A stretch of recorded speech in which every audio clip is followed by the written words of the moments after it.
Lydia Park's hands trembled as she signed the divorce papers beneath a glowing Christmas tree, surrounded by champagne laughter and holiday cheer. Her husband didn't even look at her, just slid the pen across the marble table like she was a business transaction to close before midnight. The gala sparkled around them, golden and bright, while her marriage ended in silence. No one noticed. No one cared. When the ink dried, he walked away without a word, leaving her alone in a room full of strangers. Lydia stood, numb and invisible, wondering if she had ever really existed at all.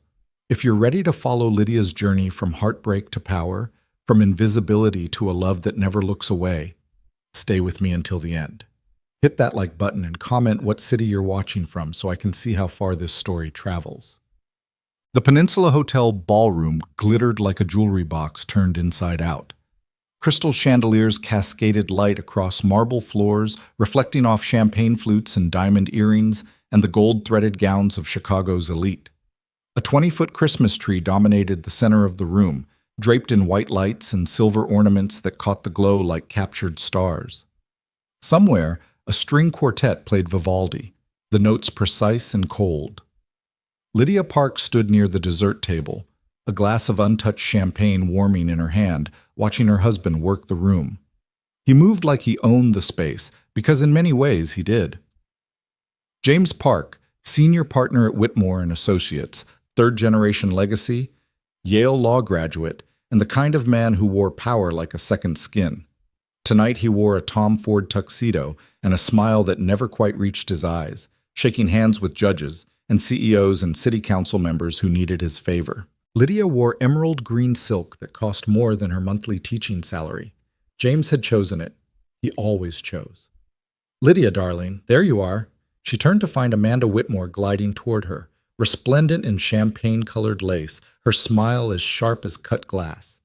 "Amanda, Merry Christmas." "Isn't this just magical?"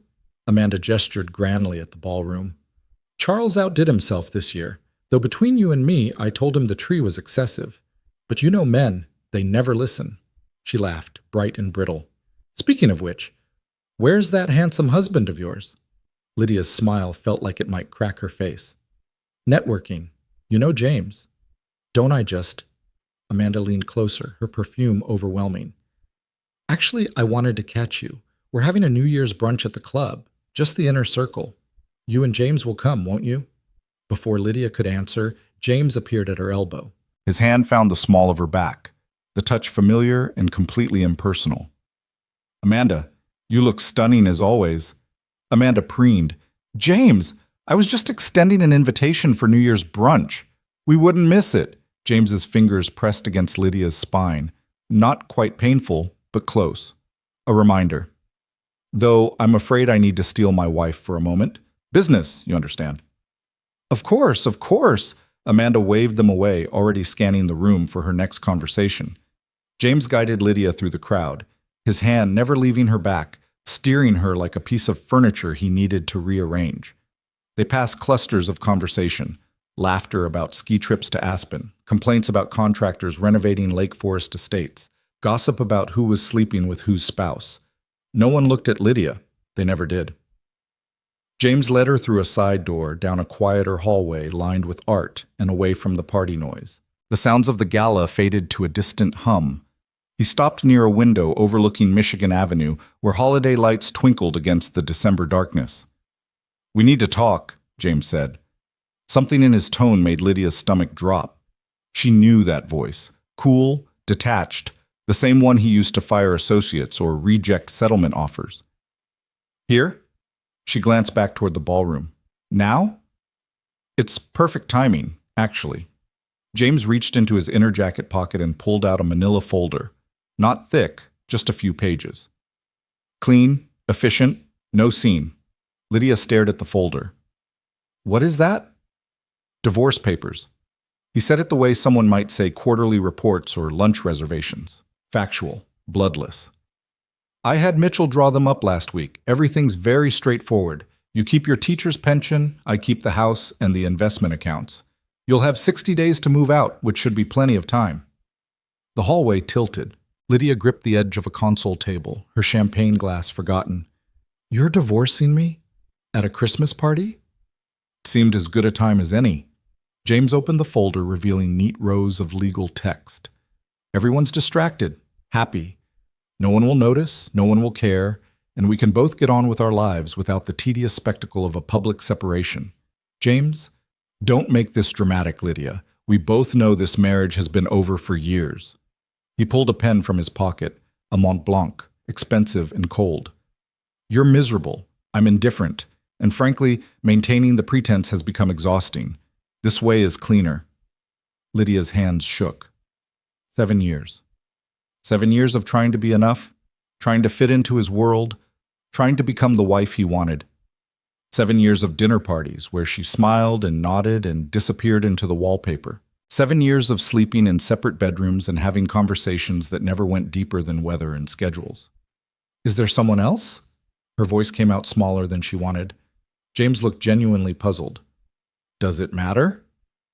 It matters to me. He sighed like she was being unnecessarily difficult.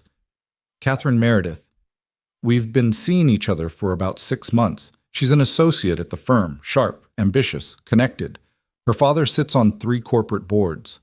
He said it without guilt, without apology, like he was listing her qualifications for a job. She fits, Lydia, in ways you never did.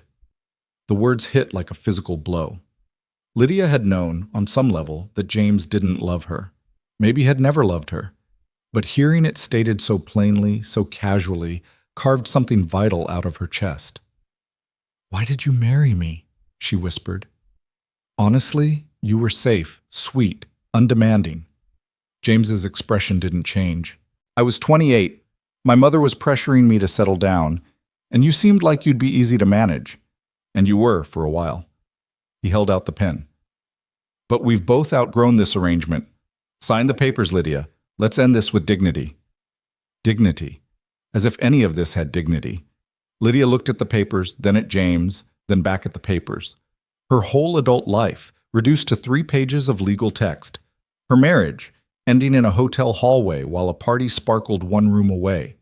She thought about fighting, screaming, throwing her champagne in his face and making the scene he was so desperate to avoid.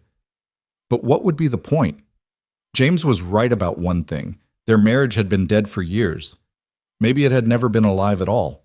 She'd just been too afraid to admit it, too invested in the fantasy of what she'd thought love should look like. Lydia took the pen. Her hand shook as she signed her name. 3 places, each signature a small death. Lydia Marie Park. The ink looked black against the white paper. Final.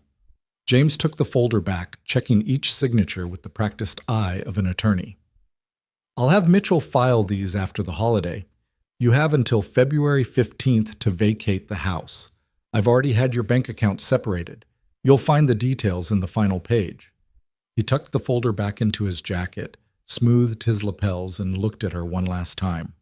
For what it's worth, Lydia, I hope you find whatever it is you're looking for. You're a good person, just not the right person for me. Then he walked away. Didn't look back, just returned to the party, his shoulders straight, his step light, like he'd just concluded a successful business deal. Lydia stood alone in the hallway, the pen still in her hand, her marriage over. The sounds of the party drifted through the walls. Laughter, music, the clink of glasses. People celebrating. People who had no idea that her entire life had just ended. She set the champagne glass on the console table, dropped the pen beside it. Her hands were numb. She couldn't go back into that ballroom, couldn't smile and make small talk and pretend everything was fine while her world crumbled.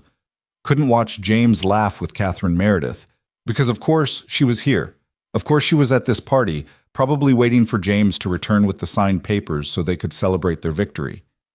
Lydia walked. Away from the ballroom, away from the music and light.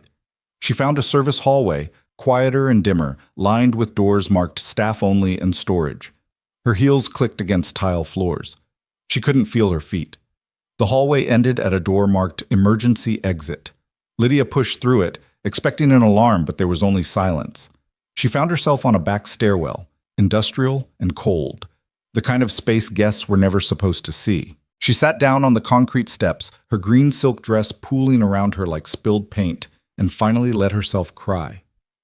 Not loud, not dramatic, just quiet, hopeless tears that slid down her face and dripped onto her hands. 7 years. Gone. Dismissed. Reduced to nothing more than an inconvenience James had finally bothered to resolve. The worst part wasn't the divorce itself. It was the knowing. The confirmation of what she'd suspected for so long, that she'd never mattered. That she'd been temporary from the start. That James had looked at her and seen nothing worth keeping. Invisible. Even to her own husband. "Excuse me, are you all right?" Lydia's head snapped up. A man stood at the top of the stairwell, silhouetted against the light from the floor above. Tall, broad-shouldered, wearing a charcoal suit that fit like it had been made for him. She couldn't see his face clearly, but his voice was deep and careful, like he was approaching something fragile. "I'm fine," Lydia said automatically, swiping at her tears. "Just needed some air." "In a stairwell?" Despite everything, she almost laughed. "It was the first door I found." The man descended the stairs slowly, giving her time to object. As he came closer, Lydia could see him better. Dark hair swept back, strong features, eyes that were almost black in the dim light. Mid-30s, maybe. There was something about the way he moved, controlled and deliberate, like a predator who'd learned perfect stillness. He stopped a few steps above her, close enough to talk but far enough to give her space. "Bad night?" he asked. "You could say that." Lydia tried to smile, but it crumbled. "Actually, it's been a bad year. Tonight was just the finale." The man studied her with an intensity that should have felt invasive but somehow didn't, like he actually saw her, not through her, not past her, but her. "What happened?" Lydia didn't know why she answered. Didn't know why she told this complete stranger the truth she couldn't bring herself to say to anyone else. "My husband just divorced me at a Christmas party in a hallway." She laughed, brittle and broken. "He had the papers ready. All I had to do was sign, clean, efficient, no scene." The man's jaw tightened. "What's his name?" Something in his tone made Lydia look up sharply. There was anger there, cold and controlled, simmering just beneath the surface. "Why?" "Because any man who would humiliate his wife like that deserves to have his name remembered." "It doesn't matter." Lydia shook her head. "It's done. I signed the papers, he got what he wanted, and now I'm just—" Her voice broke.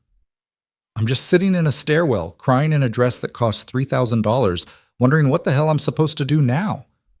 The man was quiet for a moment. Then he shrugged off his suit jacket and held it out to her. "You're shaking." Lydia looked down. He was right. Her whole body trembled. Whether from cold or shock, she couldn't tell. She took the jacket, wrapped it around her shoulders. It smelled like expensive cologne and something darker, like smoke and winter nights. "Thank you." "Victor," he said. "Victor Romano." "Lydia Park." She pulled the jacket tighter. "Though I guess I won't be a Park much longer." Victor sat down on the step beside her. Not too close, but close enough that his presence felt solid and real. An anchor in a night that had become completely untethered. "How long were you married?" 7 years. Lydia stared at her hands.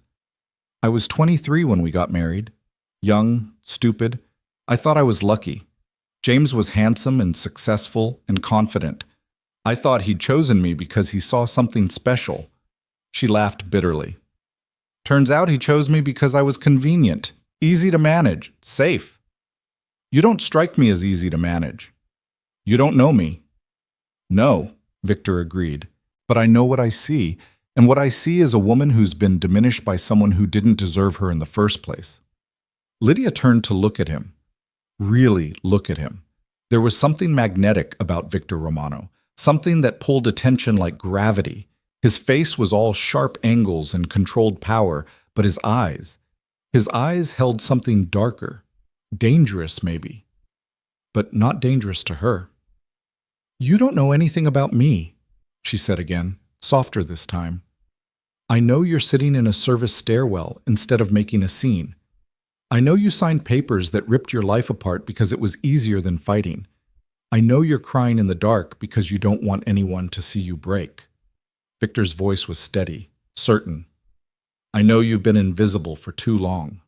The words hit something deep inside her chest. True. Too true. "What are you doing here?" Lydia asked. At the party, I mean. You don't seem like the charity gala type. I'm not, but I was invited, and sometimes appearances matter. He smiled, just barely. Though I'm finding the stairwell much more interesting than the ballroom.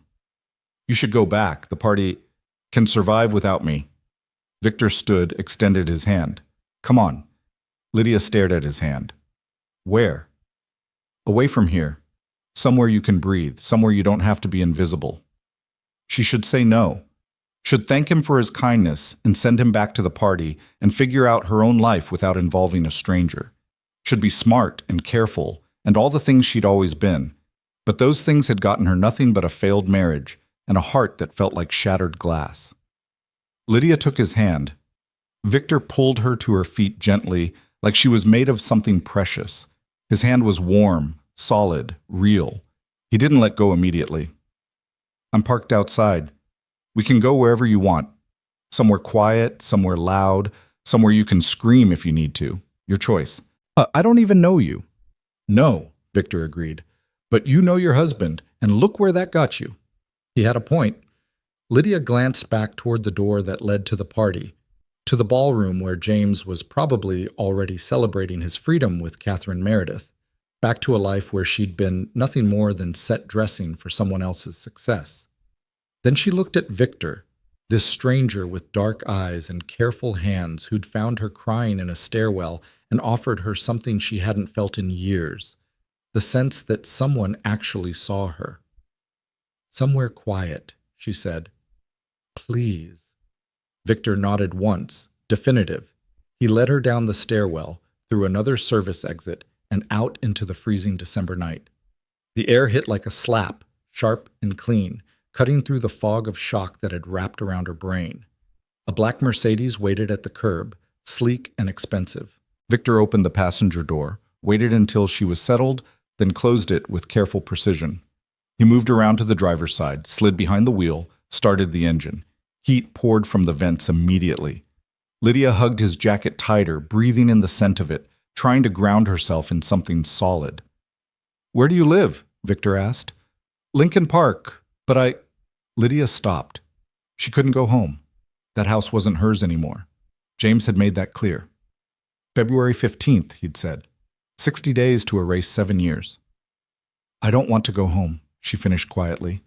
Victor pulled away from the curb, smooth and controlled. Then we won't.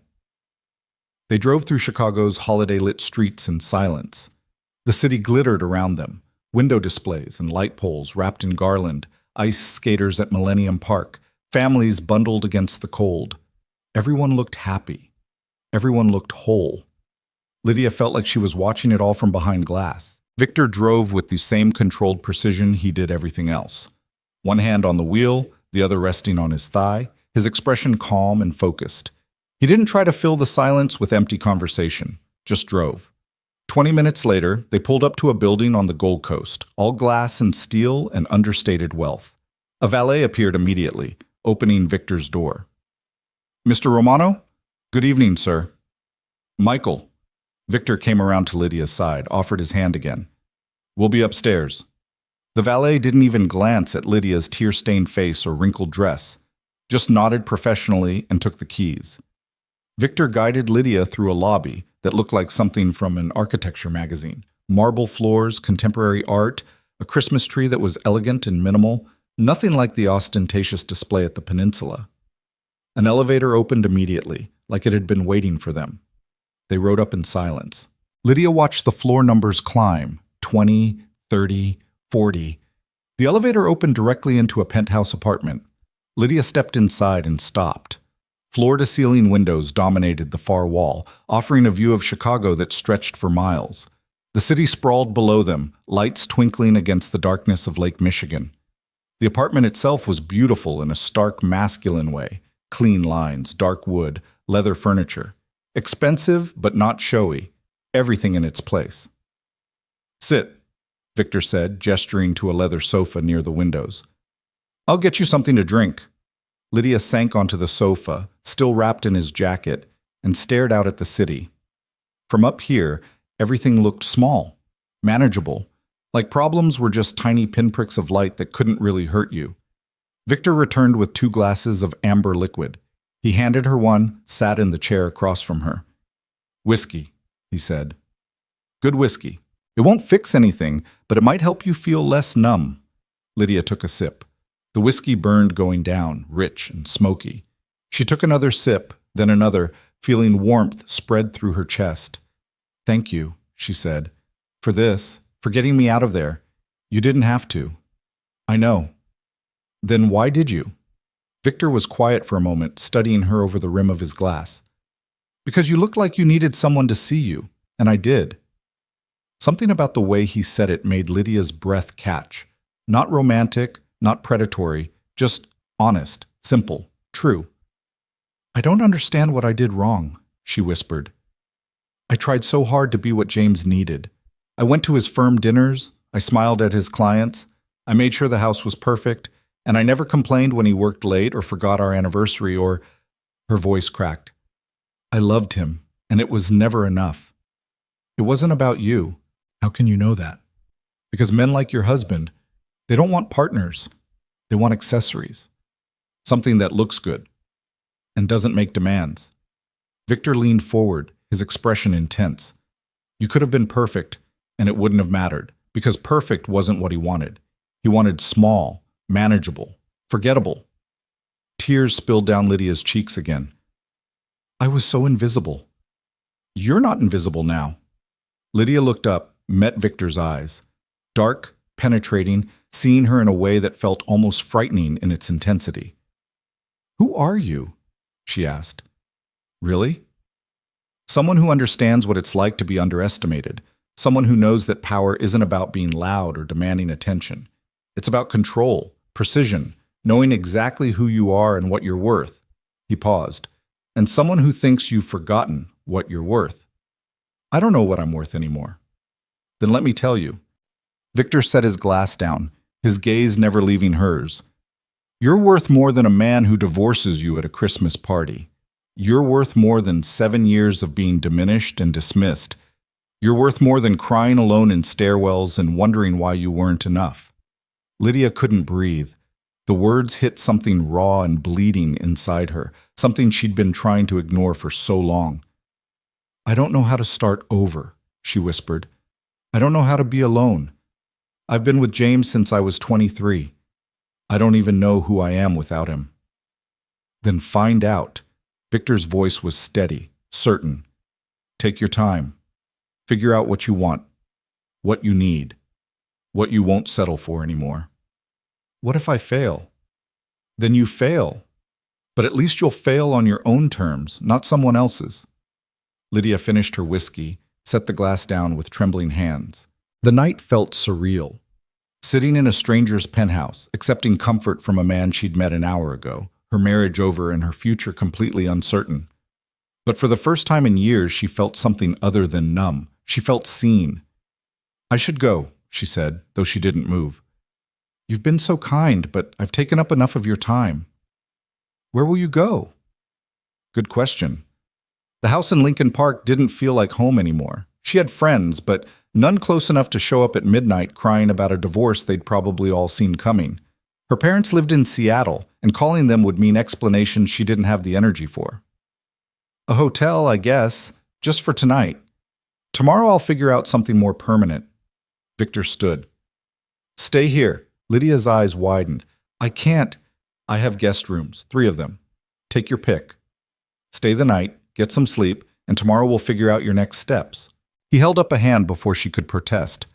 "No expectations, no strings, just a safe place to land." Lydia should say no, should maintain boundaries with this man she didn't know, should be smart and careful and protected. But she was so tired of being careful, so tired of doing what she should. "Okay," she whispered, "just for tonight." Victor nodded, satisfied. He showed her to a guest room, beautiful and impersonal, decorated in soft grays and whites, a bathroom with a soaking tub, towels that looked like they'd never been used. "There are clothes in the closet if you need them," Victor said from the doorway. "Extra toothbrush in the bathroom. Take whatever you need." "Thank you, Victor. Really." He looked at her for a long moment, something unreadable in his dark eyes. "Get some rest, Lydia. Tomorrow's going to be better." Then he was gone, closing the door softly behind him. Lydia stood in the middle of the guest room, still wearing her green silk dress and Victor's jacket, and finally let herself fall apart. She sank onto the bed and cried, great heaving sobs that shook her whole body. 7 years. 7 years of trying and failing and being not enough. But tomorrow, Victor had said, tomorrow would be better. Lydia wasn't sure she believed him. But in this moment, in this stranger's guest room with the city lights glittering through the windows, she wanted to. She wanted to so badly. Lydia woke to unfamiliar silence. No alarm. No sound of James already up and moving through the house, coffee brewing, morning news murmuring from the kitchen television. Just quiet, deep and complete, broken only by the distant hum of the city far below. For a moment she couldn't remember where she was. The bed was too soft. The sheets too expensive, the room too perfectly decorated. Then memory crashed back, the party, the divorce papers, the stairwell, Victor Romano's dark eyes and careful hands, his penthouse overlooking Chicago. Lydia sat up slowly, her head pounding.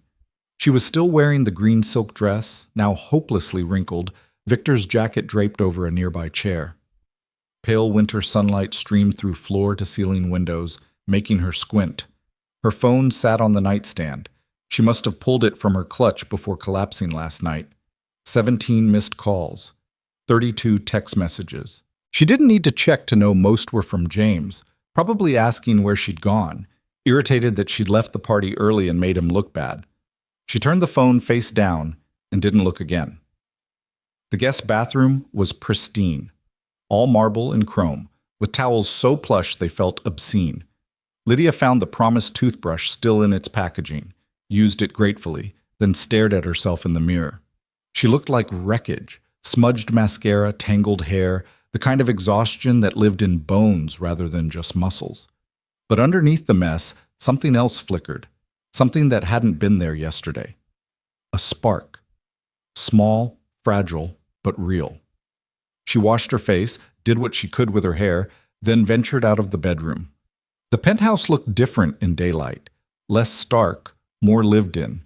Morning sun poured through the windows, illuminating details she'd missed last night.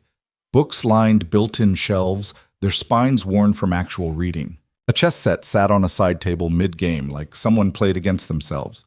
Art on the walls, not the kind bought to impress, but pieces chosen with care. The smell of coffee led her to the kitchen. Victor stood at the counter, dressed in dark slacks and a white dress shirt, sleeves rolled to his forearms. He was reading something on his phone, a cup of coffee steaming beside him.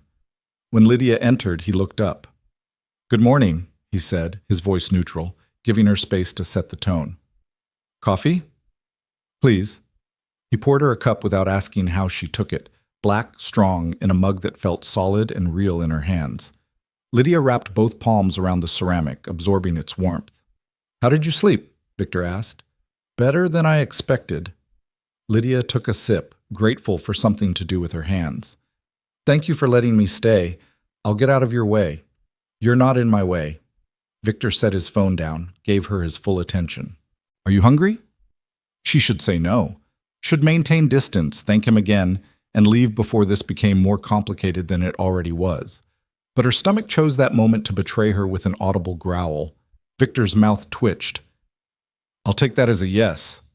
He moved through the kitchen with efficient grace, pulling eggs and vegetables from the refrigerator, bread from a drawer. Within minutes, the smell of cooking filled the space, butter and herbs, and something that made Lydia's mouth water. "You cook?" she asked, surprised. "I live alone. The alternative is starving or eating out every meal." Victor cracked eggs into a pan with practiced ease. "Besides, cooking requires precision, following steps, controlling variables. I appreciate that." Lydia watched him work, noting the careful movements, the way he seemed to approach even scrambled eggs like a problem to be solved methodically. Everything about Victor Romano suggested control, from the way he dressed to the way he moved to the way he'd extracted her from the peninsula last night, without hesitation or drama. "What do you do?" she asked. "For work, I mean." "Consulting. Import-export, various business interests." His tone was casual, but something in it suggested doors closing, subjects not open for discussion. Nothing as noble as teaching kindergarten. Lydia blinked. How did you know I teach kindergarten? You mentioned it last night, between the tiers. Victor plated the eggs, added toast, set the plate in front of her. You said you made less in a year than your dress cost for the party. She had said that. The memory was fuzzy, wrapped in shock and whiskey, but it surfaced now. I love teaching, she said quietly. It's the one thing James never touched, never controlled. My classroom, my kids, that was mine. Then don't lose it. Victor sat across from her with his own plate. Whatever happens next, hold on to the things that are yours. They ate in comfortable silence. The eggs were perfect, fluffy and rich, seasoned just right. Lydia couldn't remember the last time someone had cooked for her. James never had. Cooking was staff work or restaurant work, or occasionally her work when he wanted to impress clients with a home-cooked meal that she'd spent all day preparing. I need to figure out where to stay, Lydia said eventually. James gave me until February 15th to move out of the house, but I can't go back there. I can't. She stopped, her throat tight. I can't sleep in that house knowing my marriage ended and he's already moved on. Stay here. Lydia's head snapped up. What? I have space. 3 guest rooms, like I said. Stay until you figure out your next move. Victor's expression was calm, reasonable, like he was proposing the most logical solution in the world. No rent, no expectations, just time and space to breathe. I can't accept that. Why not? Because I don't know you, because this is insane, because… Lydia gestured helplessly. Because people don't just offer their homes to strangers they met crying in a stairwell. I do. The certainty in his voice stopped her protests. Victor leaned back in his chair, studying her with those dark, penetrating eyes. Let me be clear about something, Lydia. I don't make offers I don't mean. I don't waste time on things that don't matter to me. And for reasons I'm still figuring out myself, you matter. He paused. You need space from your ex-husband. You need time to figure out your next steps. I have space, and I'm rarely here. It's a practical solution. Nothing about this is practical. Then call it impractical. Call it whatever you want. But say yes. Lydia stared at him, her heart pounding. Every instinct she'd cultivated over 7 years of marriage screamed at her to refuse, to be careful, to protect herself. But those instincts had led her to a loveless marriage and a divorce signed in a hotel hallway. Maybe it was time to stop listening to them. 1 week, she heard herself say. I'll stay 1 week while I look for an apartment. Then I'm gone. Victor's expression didn't change, but something flickered in his eyes. Satisfaction, maybe. Or victory. 1 week, he agreed. Starting now. That afternoon, Victor drove Lydia back to Lincoln Park. The house looked exactly as she'd left it. A 3-story graystone in a neighborhood full of young families and old money. She and James had bought it 5 years ago, back when she'd still believed they were building something together. Now it just looked cold. Victor parked on the street, turned off the engine but didn't move to get out. Do you want me to come in? He asked. Lydia looked at the house, her stomach churning. No, I need to do this alone. I'll wait here. She wanted to argue, but the relief she felt knowing he'd be there when she came back out was too strong. Lydia nodded, grabbed her purse, and forced herself out of the car. The front door opened with her key. James hadn't changed the locks yet. Small mercy. The house was silent, empty. James was probably at the office, or maybe with Catherine Meredith, celebrating his freedom. Lydia climbed the stairs to the bedroom she'd stopped sharing with James 2 years ago. Her bedroom now, or it had been. The room was exactly as she'd left it, neat, impersonal, like a hotel. She pulled a suitcase from the closet and started packing. Clothes first. She grabbed the comfortable things, the pieces James had never liked because they weren't elegant enough or didn't project the right image. Jeans and sweaters and the soft pajamas she wore when she was alone. She left behind the cocktail dresses, the silk blouses, the designer heels that had never felt like hers anyway. Then personal items, her books, poetry, and fiction James had thought frivolous. Photos from before the marriage, when she'd still smiled with her whole face. Her mother's jewelry box, modest and precious. The the wooden elephant a student had given her last year. She was packing her bathroom toiletries when she heard the front door open downstairs. Lydia froze. James wasn't supposed to be home. He never came home before 6, never disrupted his perfectly scheduled workday. "Lydia?" His voice carried up the stairs, sharp with irritation. "What the hell are you doing here?" She took a breath, steadied herself, and walked out to the landing.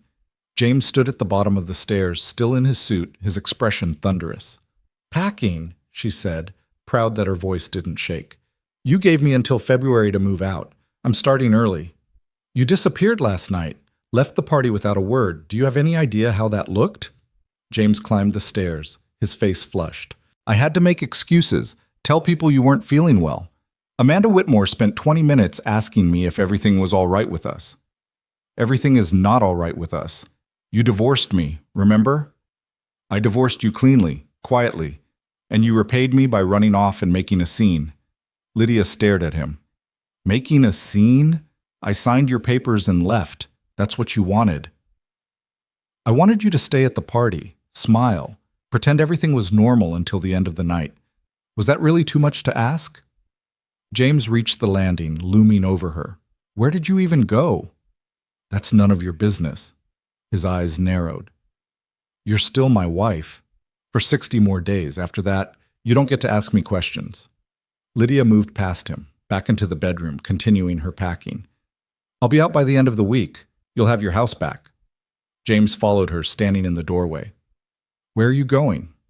"Does it matter?" "Yes, it matters. The divorce isn't final yet. If you're planning to contest anything in the settlement, I'm not contesting anything." Lydia folded a sweater with careful precision. "I don't want your money or your house or anything else. I just want to be done." "Then where are you staying?" She looked up at him, this man she'd spent 7 years trying to please, and felt nothing. No anger, no grief, no love, just emptiness. "With a friend," she said. It wasn't exactly a lie. Victor had offered friendship along with the apartment. Close enough. James's expression shifted, something calculating entering his eyes. "What friend?" "You don't have friends." The words hit like a slap. True, maybe. She'd let her friendships wither over the years, too focused on being James's wife to maintain her own connections. But hearing him say it so dismissively, like her isolation was a fact rather than a failure, made something hot and sharp flare in her chest. "I'm meeting people," she said, "expanding my social circle, moving on with my life." "Right." James's tone dripped skepticism. "Well, whoever this friend is, make sure they understand the terms of our separation.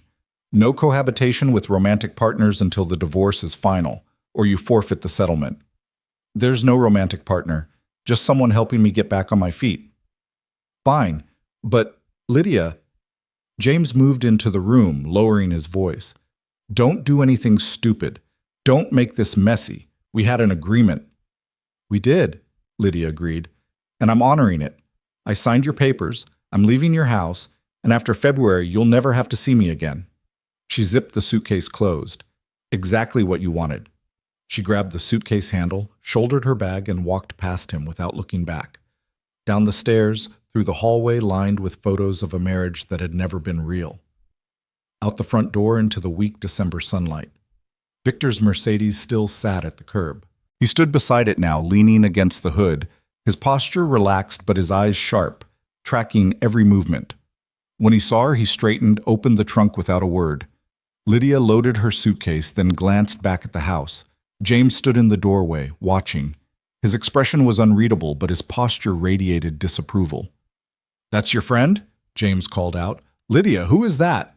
She didn't answer, just climbed into the passenger seat and closed the door. Victor got behind the wheel, started the engine. "All right? Drive," Lydia said. "Please just drive." He did. They pulled away from the curb, leaving James standing on the front steps of a house that had never been a home. Lydia didn't look back.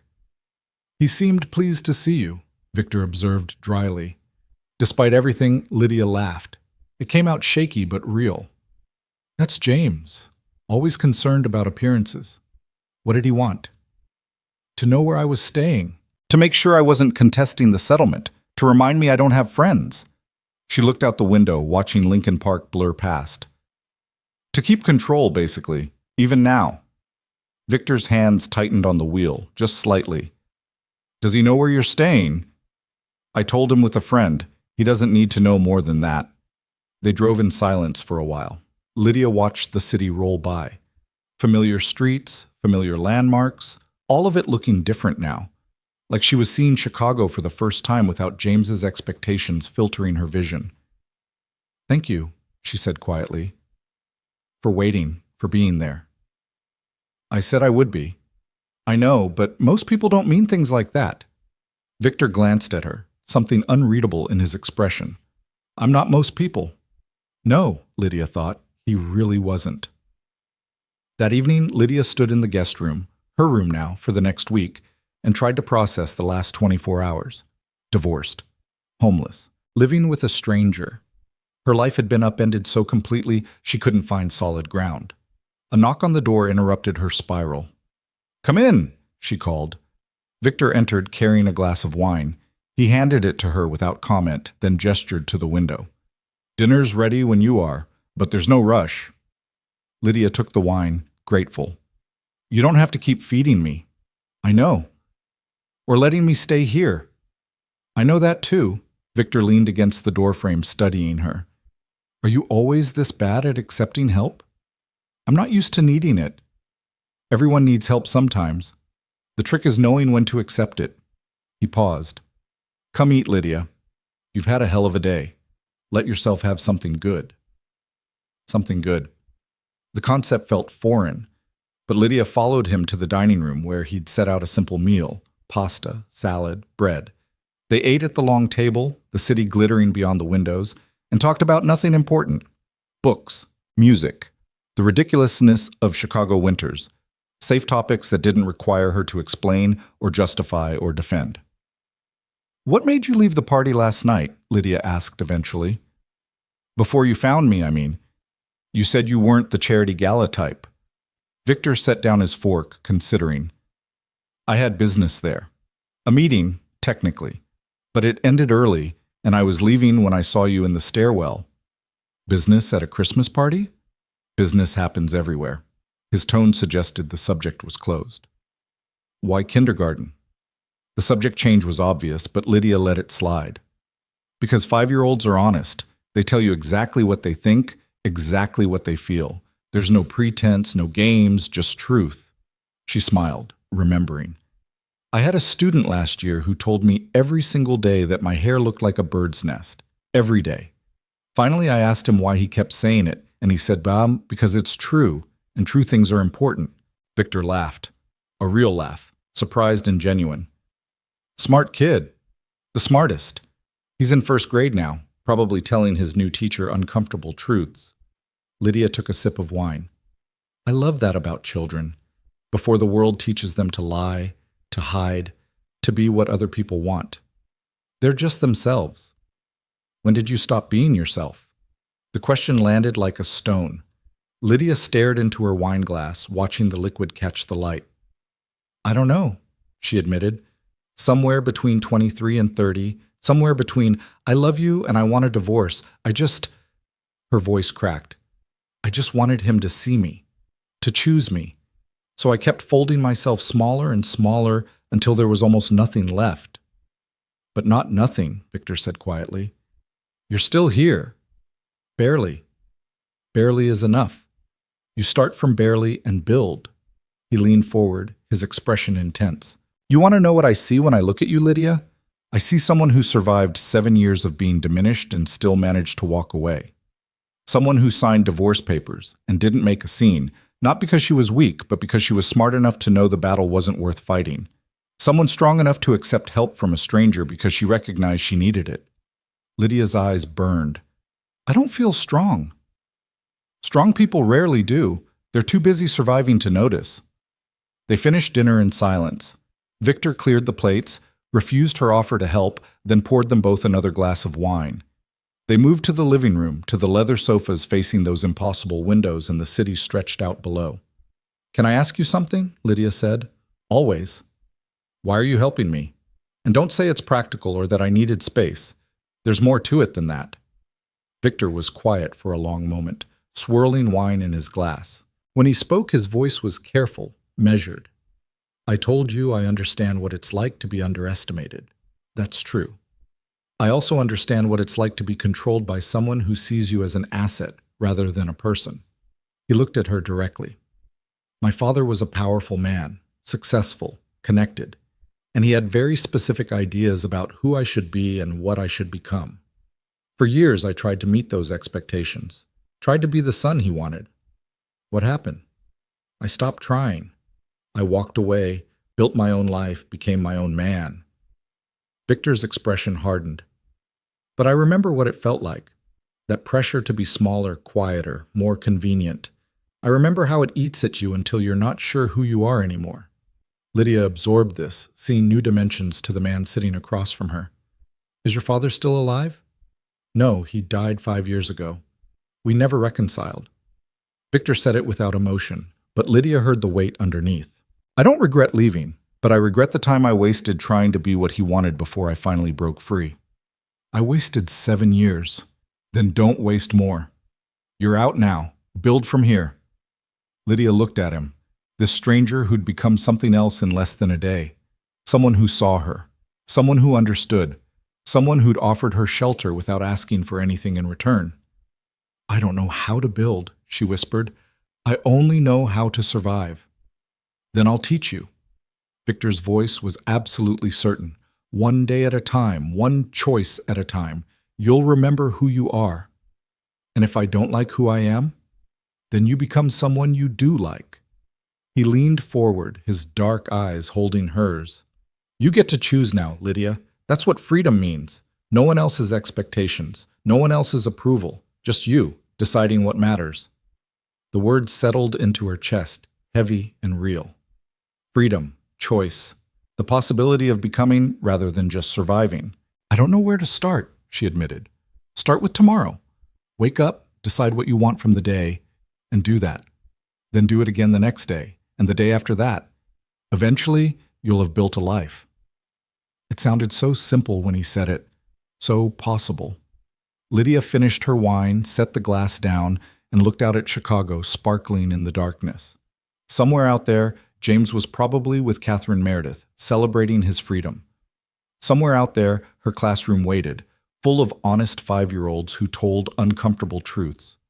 Somewhere out there, a new life waited to be built. Okay, she said softly. Tomorrow. I'll start tomorrow. Victor smiled, small but genuine. Good. They sat in comfortable silence, watching the city lights flicker and fade, two people who'd found each other in the darkness and decided to hold on. And for the first time in 7 years, Lydia felt something she'd almost forgotten. Hope. The next morning, Lydia woke with purpose for the first time in months. She showered, dressed in jeans and a sweater that actually felt like hers, and found Victor already in the kitchen reading the Wall Street Journal with his coffee. I'm going back to work today, she announced. Victor looked up, his expression carefully neutral. School doesn't start until after New Year's. I know, but there's lesson planning, classroom prep, paperwork I've been avoiding.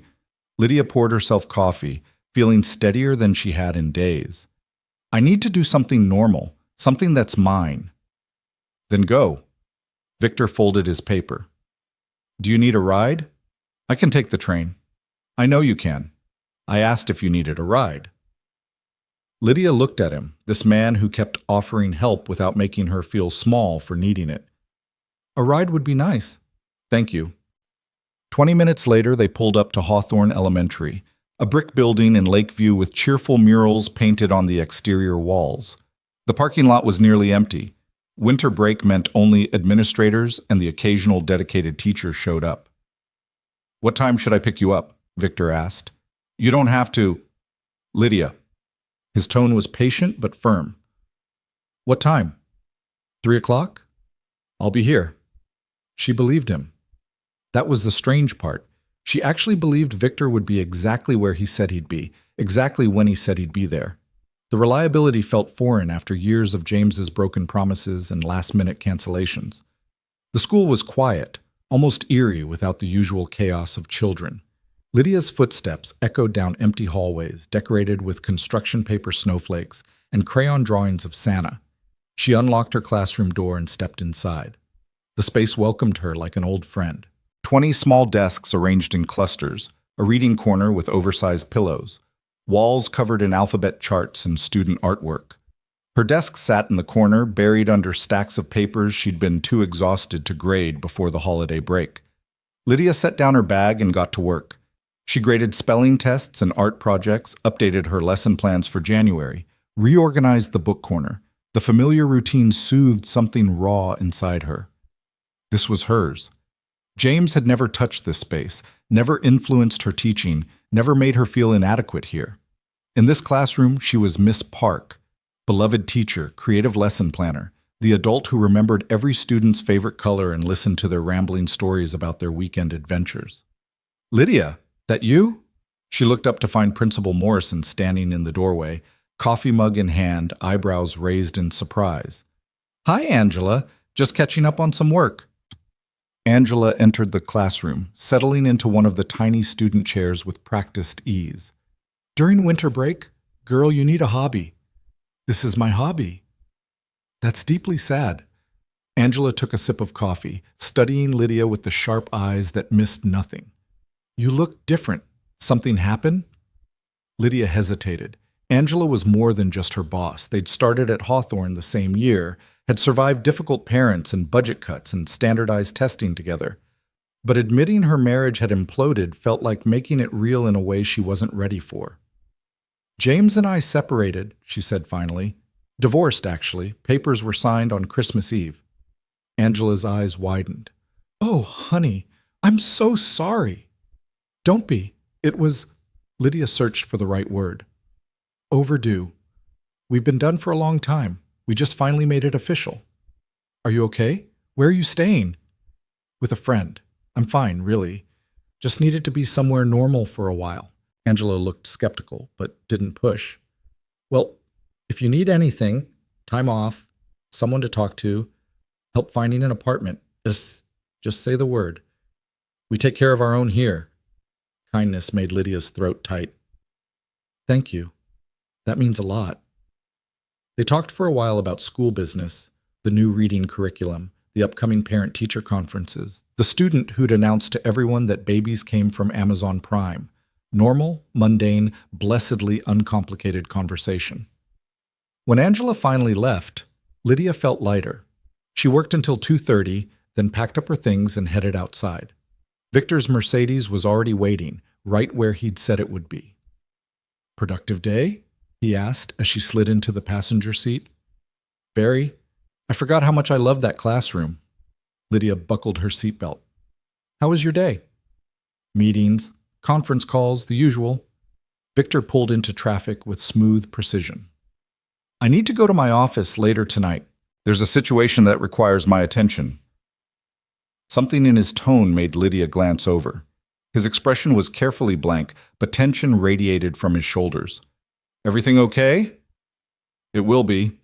Victor's hands tightened on the wheel. "Some business associates are having a disagreement. I need to mediate." "At night?" "These particular associates prefer evening meetings." He said it casually, but Lydia heard the warning underneath, "Don't ask more questions." She didn't, but curiosity gnawed at her. Victor Romano remained a mystery. His business vague, his past shadowy, his entire life carefully compartmentalized. She knew he was wealthy, connected, and accustomed to control. But beyond that, he was a stranger she was living with. A stranger who'd shown her more kindness in 3 days than her husband had in 7 years. They returned to the penthouse. Victor disappeared into his home office while Lydia made herself tea and curled up on the sofa with a book. The city glittered beyond the windows, Chicago settling into evening. Around 8 o'clock, Victor emerged wearing all black. Black suit, black shirt, black tie. He looked dangerous dressed like that, like someone you didn't cross. "I'll be back late," he said. "Don't wait up. There's food in the fridge if you're hungry." "Be careful," Lydia said, not sure why she felt the need to say it. Victor paused at the door, looking back at her. Something flickered across his face, surprise maybe, or something softer. I will, he promised. Then he was gone. Lydia tried to read, but her mind kept wandering. Where was Victor going? Who were these business associates who met at night? What kind of consulting required mediation in dark suits at 8 p.m.? She thought about the way people at the peninsula had looked at him. Respectful, yes, but also wary. The way the valet had appeared instantly when they'd arrived. The way Victor moved through the world with absolute confidence, like he was used to people getting out of his way. Lydia fell asleep on the sofa around midnight, her book forgotten on her lap. She woke to the sound of the door opening. Disoriented, she sat up, her heart pounding. Victor stood in the entryway, still in his black suit, but now his knuckles were bruised and there was blood on his collar. "Victor, what happened?" He looked surprised to see her awake. "Nothing. Go back to sleep." "You're bleeding." "It's not my blood." He said it so calmly, so matter-of-factly, that it took Lydia a moment to process the words. "Whose blood is it?" Victor's expression shuddered. "Someone who made a poor decision. It's handled now." He moved past her toward his bedroom, clearly intending to end the conversation, but Lydia stood blocking his path. "Victor, what do you really do?" He looked down at her, his dark eyes unreadable. For a long moment he didn't answer. Then he sighed, the sound heavy with resignation. "Come sit down." They returned to the living room. Victor poured himself a whiskey, drank it in one swallow, then poured another. Lydia waited, her heart hammering against her ribs. "You asked what I do for work," Victor said finally, settling into the chair across from her. "The truth is complicated. Try me. I run a network of businesses. Legitimate ones mostly. Import-export, real estate, several restaurants and nightclubs. But I also have connections to less legitimate enterprises. Protection services, conflict resolution, influence." He met her eyes directly. "I'm what some people would call a crime boss, though I prefer to think of myself as a businessman who operates in gray areas." The words hung in the air between them. Lydia should have been shocked, terrified, should have run immediately. But instead she felt an odd sense of things clicking into place. The careful evasions, the night meetings, the way people looked at him with respect and fear. "Are you part of the Mafia?" she asked. "The Mafia is an outdated term. I'm part of a network, an organization with roots in many communities. We provide services that exist outside legal frameworks. We protect our own.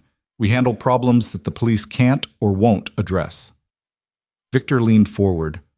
"I'm telling you this because you deserve to know who you're living with, what you've gotten yourself into by accepting my help." "Am I in danger?" "No." His answer was immediate, absolute. "No one touches you. No one even looks at you wrong. You're under my protection now, whether you want to be or not." Lydia absorbed this, trying to reconcile the man who'd cooked her breakfast with the crime boss who'd returned home with blood on his collar.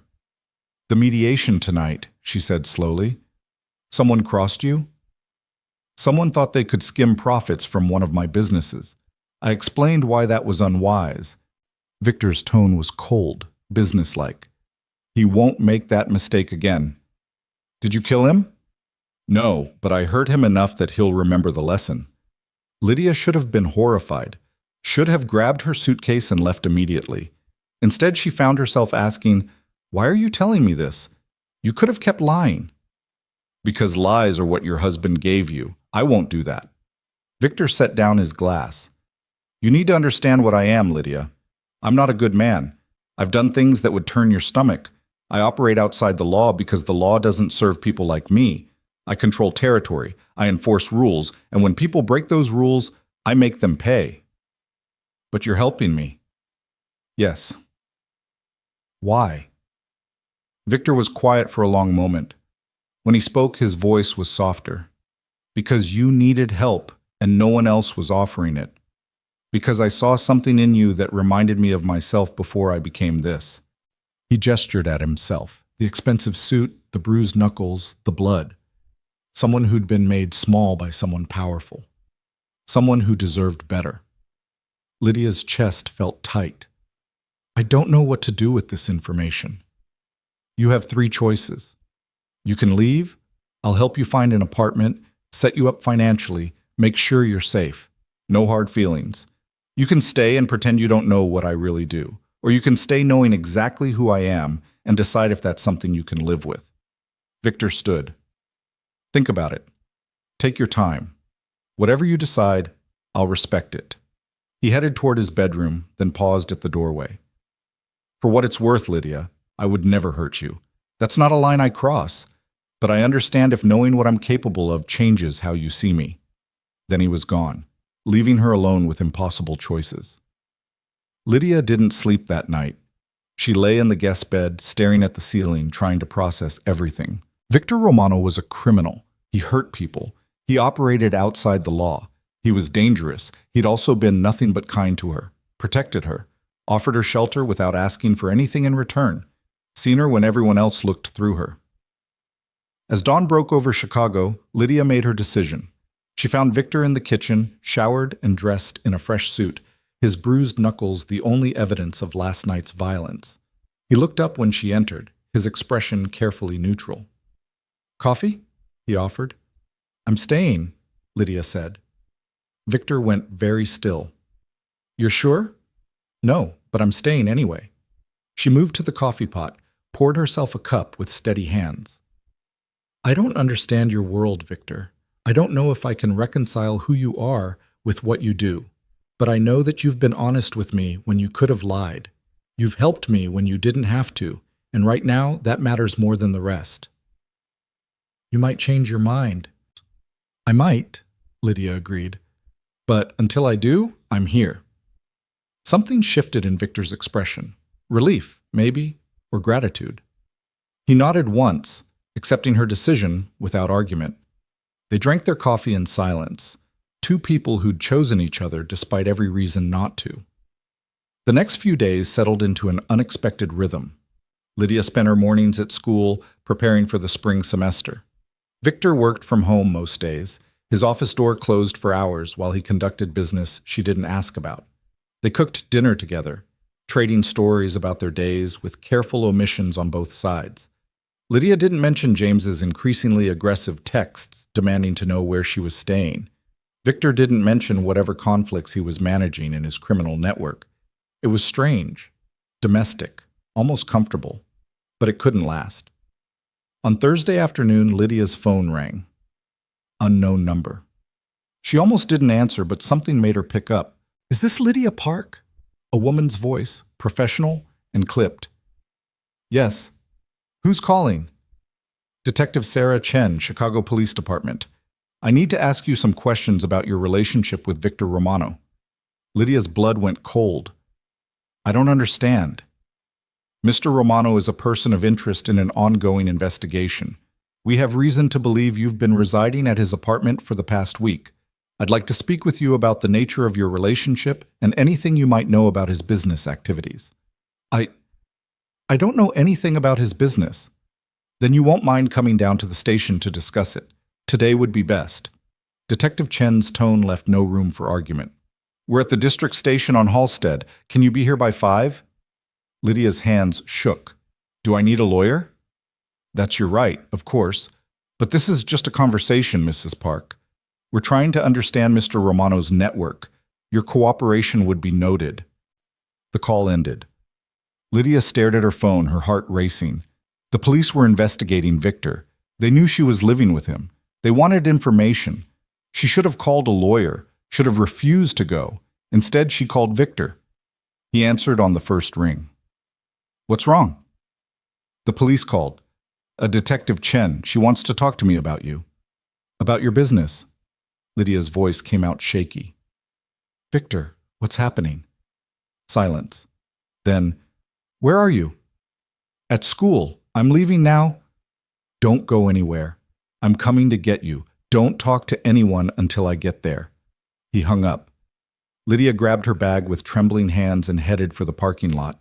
Her mind raced. Investigation. Police. Person of interest. The words circled like vultures. She'd known Victor was dangerous, but knowing and facing the reality of police involvement were two different things. Victor's Mercedes screeched into the parking lot 12 minutes later.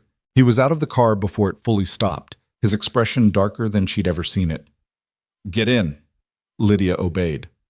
Victor peeled out of the parking lot, driving with controlled fury. His jaw was clenched, his knuckles white on the steering wheel.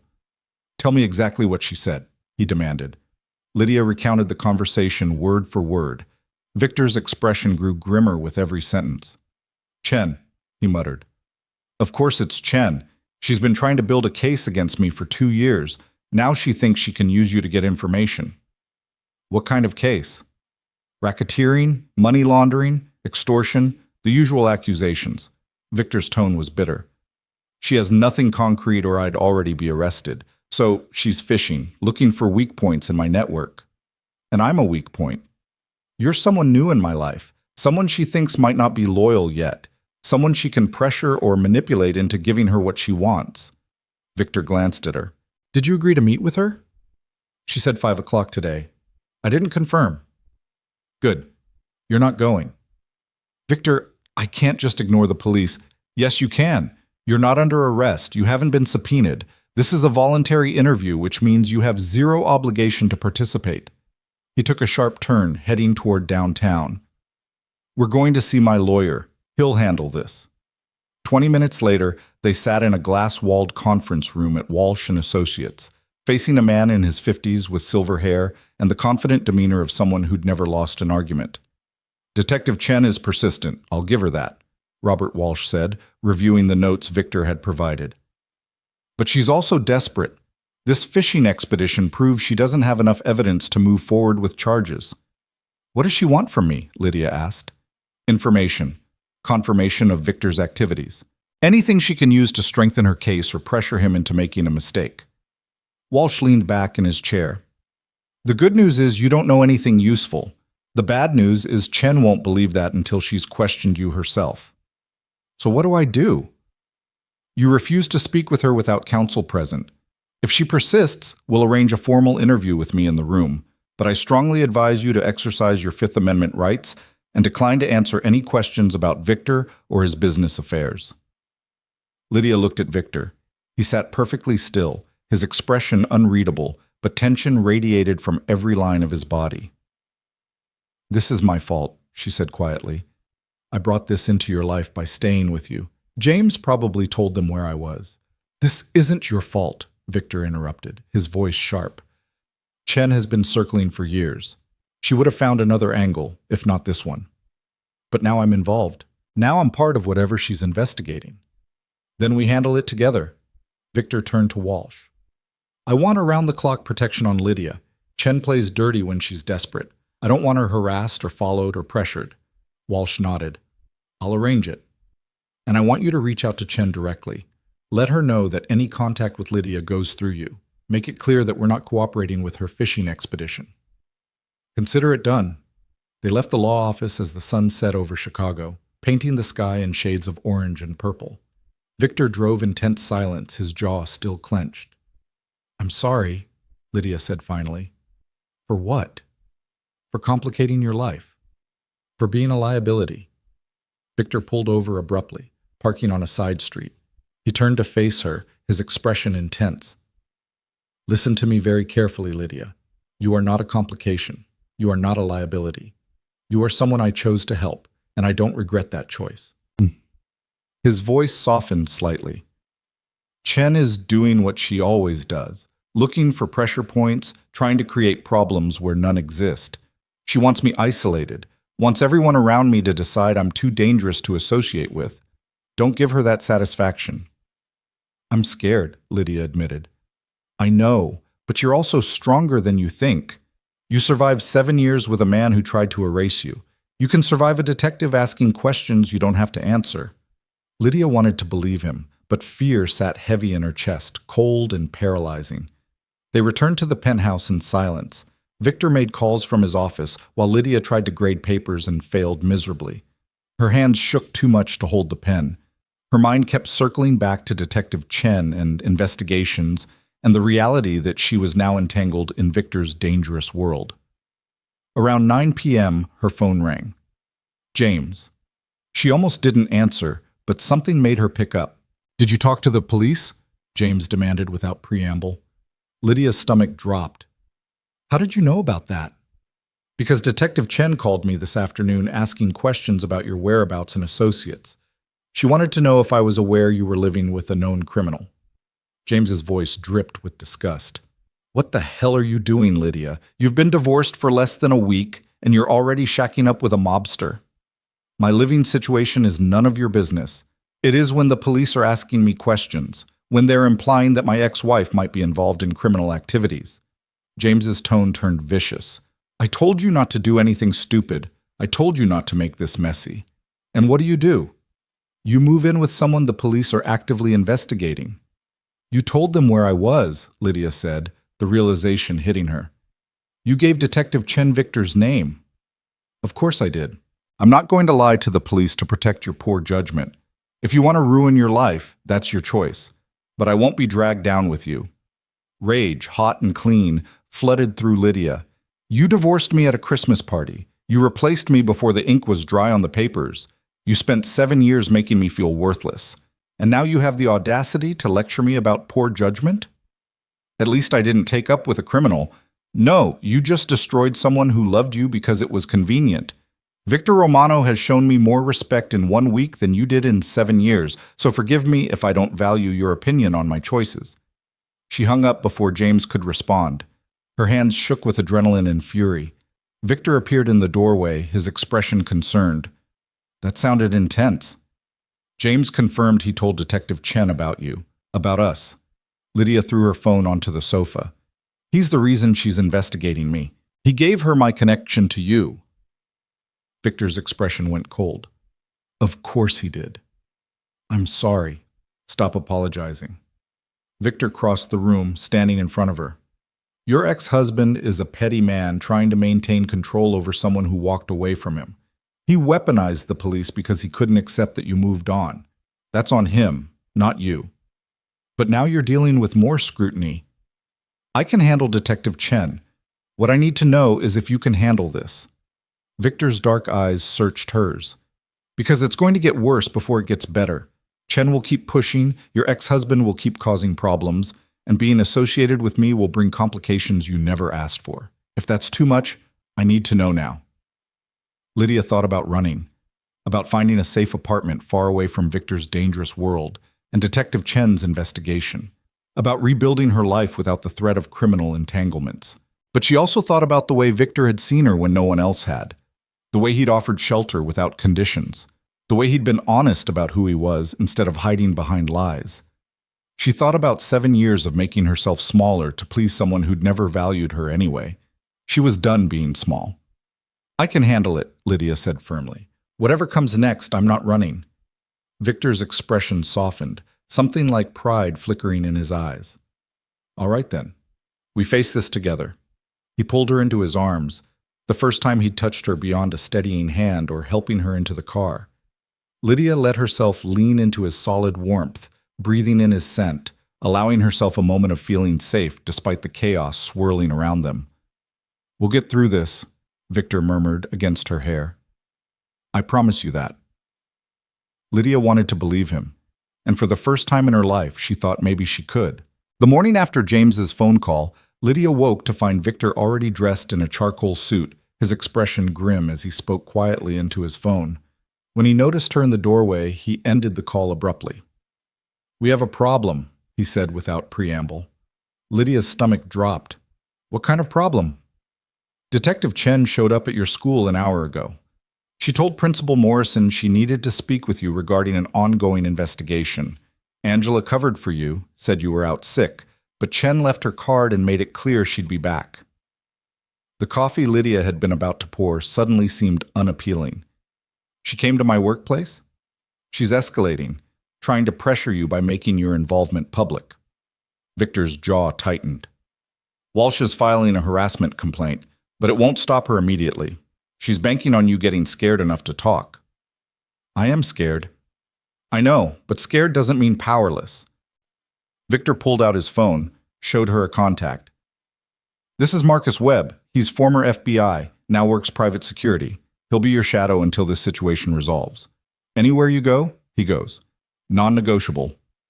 Lydia wanted to argue, but the memory of Detective Chen invading her school, her safe space, killed the protest. Okay, good. Walsh also wants to move forward with the formal interview.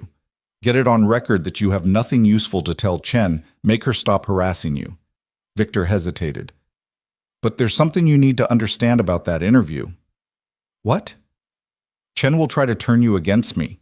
She'll paint me as a monster, show you evidence of things I've done, try to convince you that staying with me puts you in danger. His dark eyes held hers. Some of what she says will be true. Some will be exaggerated.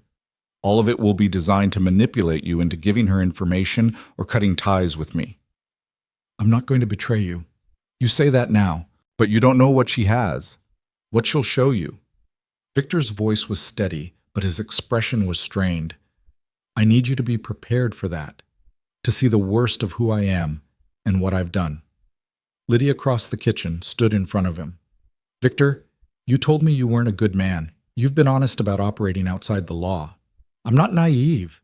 I know that means you've hurt people, broken rules, done things most people would consider unforgivable.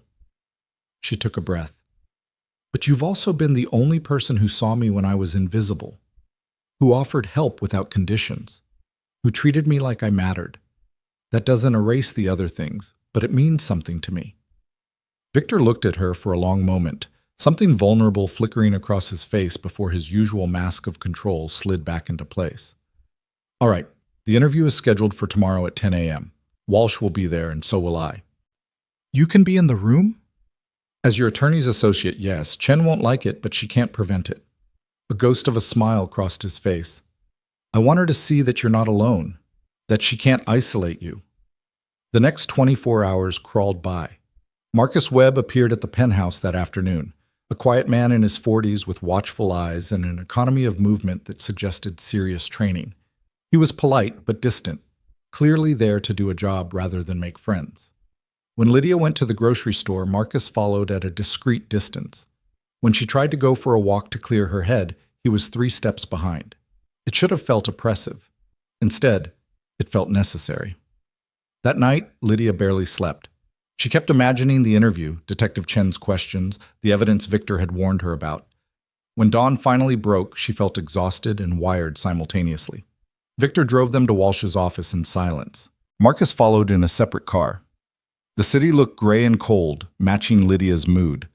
Victor's hand found hers as they waited at a stoplight, his grip warm and steady. Whatever happens in there, remember that you control the narrative, he said quietly.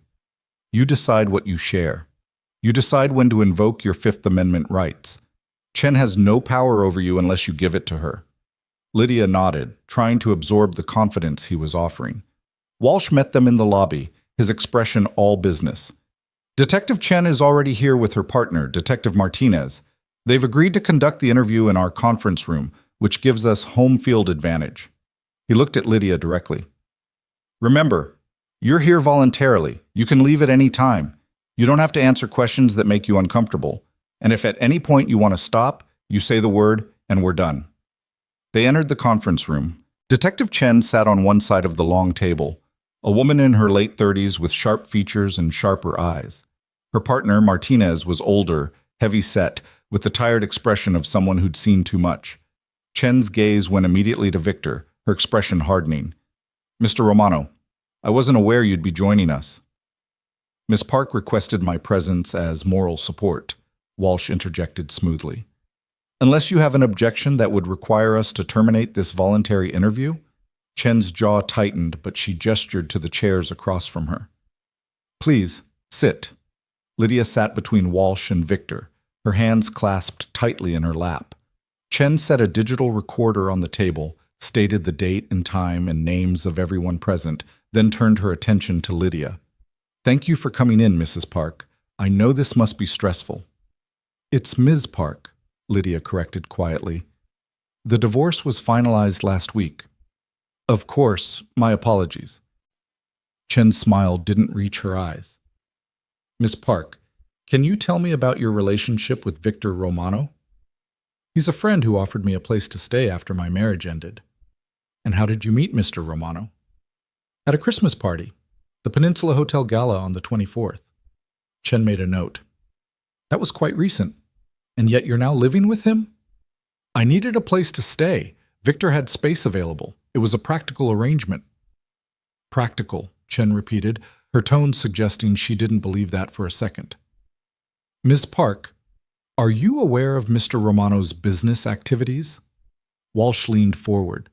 Detective, my client is under no obligation to speculate about Mr. Romano's business dealings.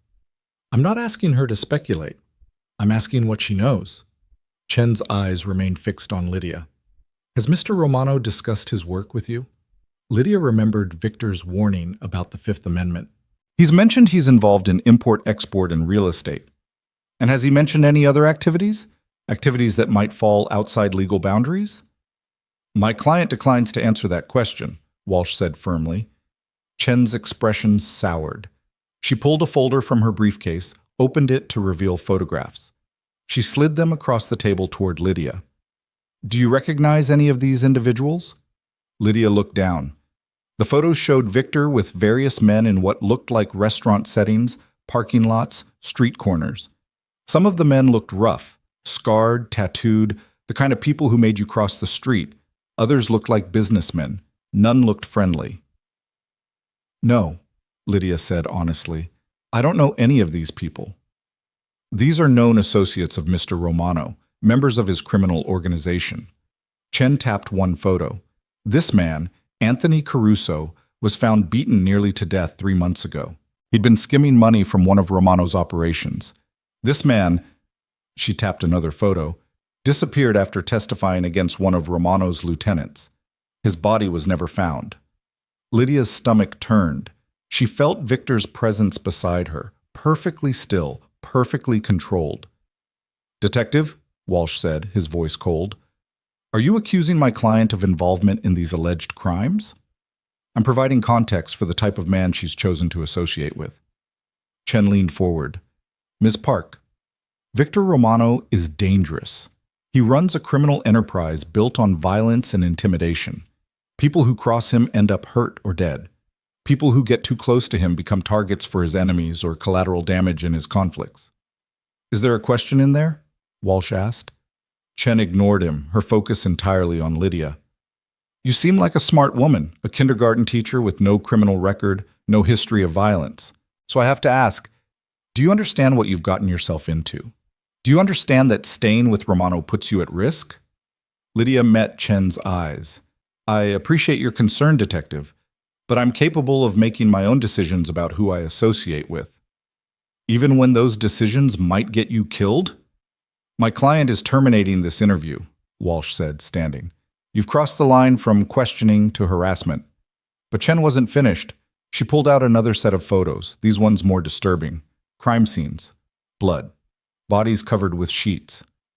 These are the results of Romano's business dealings. This woman was an informant who worked for us. She was found in the Chicago River with a bullet in her head. This man owned a restaurant that refused to pay Romano's protection fees. His establishment burned to the ground with him inside. Lydia felt bile rise in her throat. Victor's hand found hers under the table, his grip firm but not painful. An anchor. You're showing my client crime scene photos to intimidate her, Walsh said, his voice sharp. This interview is over. Ms. Park has a right to know who she's living with, Chen shot back. She has a right to understand that Victor Romano is a murderer who's avoided prosecution through intimidation and violence. That every day she spends under his roof puts her in danger from his enemies and from law enforcement. We're leaving, Walsh said, gesturing for Lydia to stand. But Lydia remained seated, looking at the photos spread across the table, looking at the evidence of Victor's world, brutal, bloody, unforgiving. This was the reality she'd chosen to accept when she'd decided to stay. This was who Victor Romano really was. Miss Park, Chen said, her voice softening slightly. I can help you. I can get you into protective custody, help you find a safe place to stay, make sure Romano can't retaliate against you. But you have to help me first. Tell me what you know about his operations. Give me something I can use. Lydia looked up at Chen, then at Victor. His expression was carefully blank, but she could see the tension in his jaw, the readiness in his posture. He was prepared for her to break, prepared for her to choose safety over loyalty. I don't know anything about Victor's business operations, Lydia said clearly. I can't help you with your investigation because I have no information to provide. I'm staying with him temporarily while I find permanent housing. That's the extent of our relationship. It was mostly true. And the parts that weren't, the growing connection, the way she felt seen and valued for the first time in years, those weren't Chen's business. Chen's expression hardened. You're making a mistake. That's my right. When something happens to you, and something will happen, Miss Park, because that's what happens to people in Romano's orbit, don't say I didn't warn you. Is that a threat, Detective? Walsh asked coldly. It's a prediction based on 15 years of investigating organized crime. Chen began gathering her photos. But if Ms. Park wants to risk her life for a man she barely knows, that's her choice. Just remember, when things go sideways, the police might not be able to protect you. Walsh ushered Lydia and Victor out of the conference room. They didn't speak until they were in the elevator, descending toward the parking garage. You okay? Victor asked quietly. Lydia thought about the crime scene photos, the bodies, the blood, the evidence of violence that was part of Victor's everyday reality. No, she said honestly, but I will be. Victor's jaw tightened, but he nodded, accepting her answer. They drove back to the penthouse in tense silence. Marcus followed in his car, ever present. When they finally reached the apartment, Lydia went straight to the guest room and closed the door. She sat on the bed, hands shaking, and tried to process what she'd seen. The photos wouldn't leave her mind, particularly the woman pulled from the Chicago River. An informant, Chen had said. Someone who'd worked with police and paid for it with her life. A knock on the door interrupted her spiral. Come in, she called. Victor entered, 2 glasses of whiskey in hand. He offered her one, then sat in the chair by the window, giving her space. I'm sorry you had to see that, he said. Did you kill those people? The ones in the photos? Victor was quiet for a long moment. Some of them, yes. Not all, but enough. The admission should have horrified her. Instead, Lydia felt a strange sense of relief. No lies, no evasions, just truth, brutal and honest. The woman in the river, Lydia said. Did you kill her? No, but I know who did. One of my competitors who wanted to send a message to anyone else thinking about cooperating with law enforcement. Victor's expression was grim. Her death was meant to create fear. It worked. And you've never informed on anyone? Never considered working with police? Never. In my world, that's the unforgivable sin. You can steal, you can fight, you can even kill under the right circumstances. But you never cooperate with law enforcement. You handle your problems internally. He took a sip of whiskey. It's a code. Brutal, maybe, but it keeps our world functioning. Lydia absorbed this, trying to understand a moral framework so different from everything she'd been taught. The man who was beaten for skimming money. Was that the mediation you handled the night I met you? Yes. Did you beat him yourself? I was there. I participated. Victor's gaze was steady, unflinching. He stole from me, Lydia. In my world, that requires a response. If I let it slide, others would see weakness, would think they could take from me without consequences. So you hurt him to send a message. Yes. Lydia stood, paced to the window, looked out at Chicago, stretching below. Somewhere in that city, people lived normal lives, went to work, raised families, followed laws, and somewhere else in that same city, men like Victor operated in shadows, enforcing their own rules with violence. I should be horrified, she said quietly. I should pack my bags and leave and never look back. Yes, you should. But I'm not. Lydia turned to face him. I keep thinking about the fact that you've been honest with me, that you didn't try to hide what you are or sugarcoat the reality. James lied to me every day, about loving me, about our marriage, about my worth. You've told me the truth even when it was ugly. Truth doesn't make violence acceptable. No, but it makes you someone I can trust in a strange way. Lydia sat back down on the bed. Chen showed me those photos to scare me, to make me see you as a monster. And maybe you are one, by most people's standards. But you're a monster who's shown me more respect than my own husband did. Victor's expression was unreadable. That's a low bar, Lydia. Maybe. But it's my bar to set. She finished her whiskey, the burn familiar now. I'm not saying I'm comfortable with everything you do.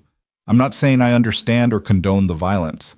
But I'm saying that I see the whole picture now, the danger, the brutality, the world you operate in, and I'm choosing to stay anyway. Why?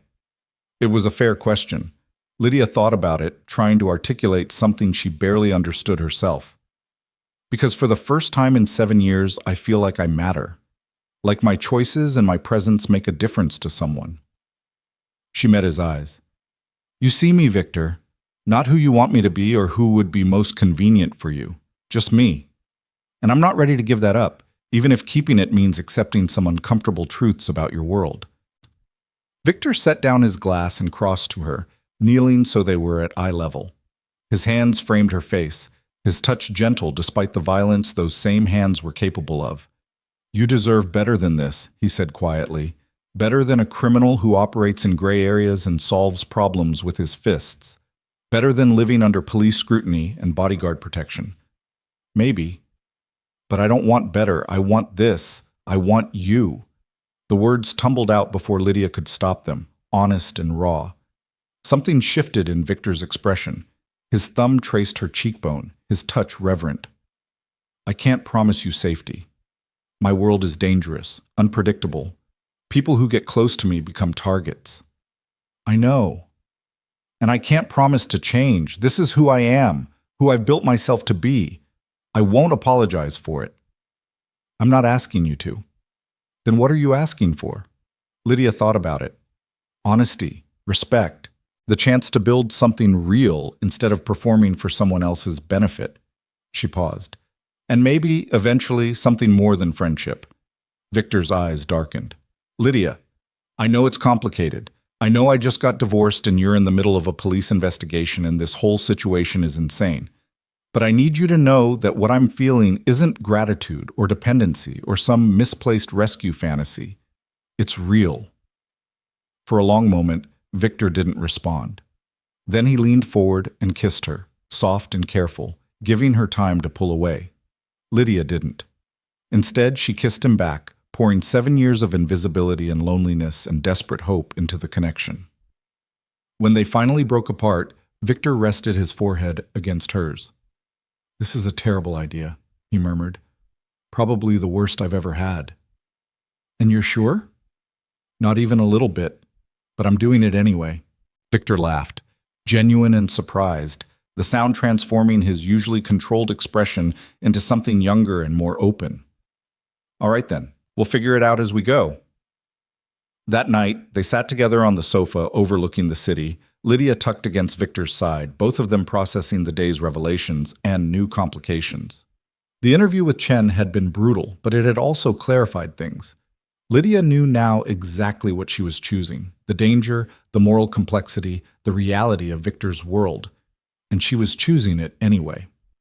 The next morning brought fresh complications. Walsh called before Lydia finished her coffee. Chen filed for a subpoena, he said without preamble.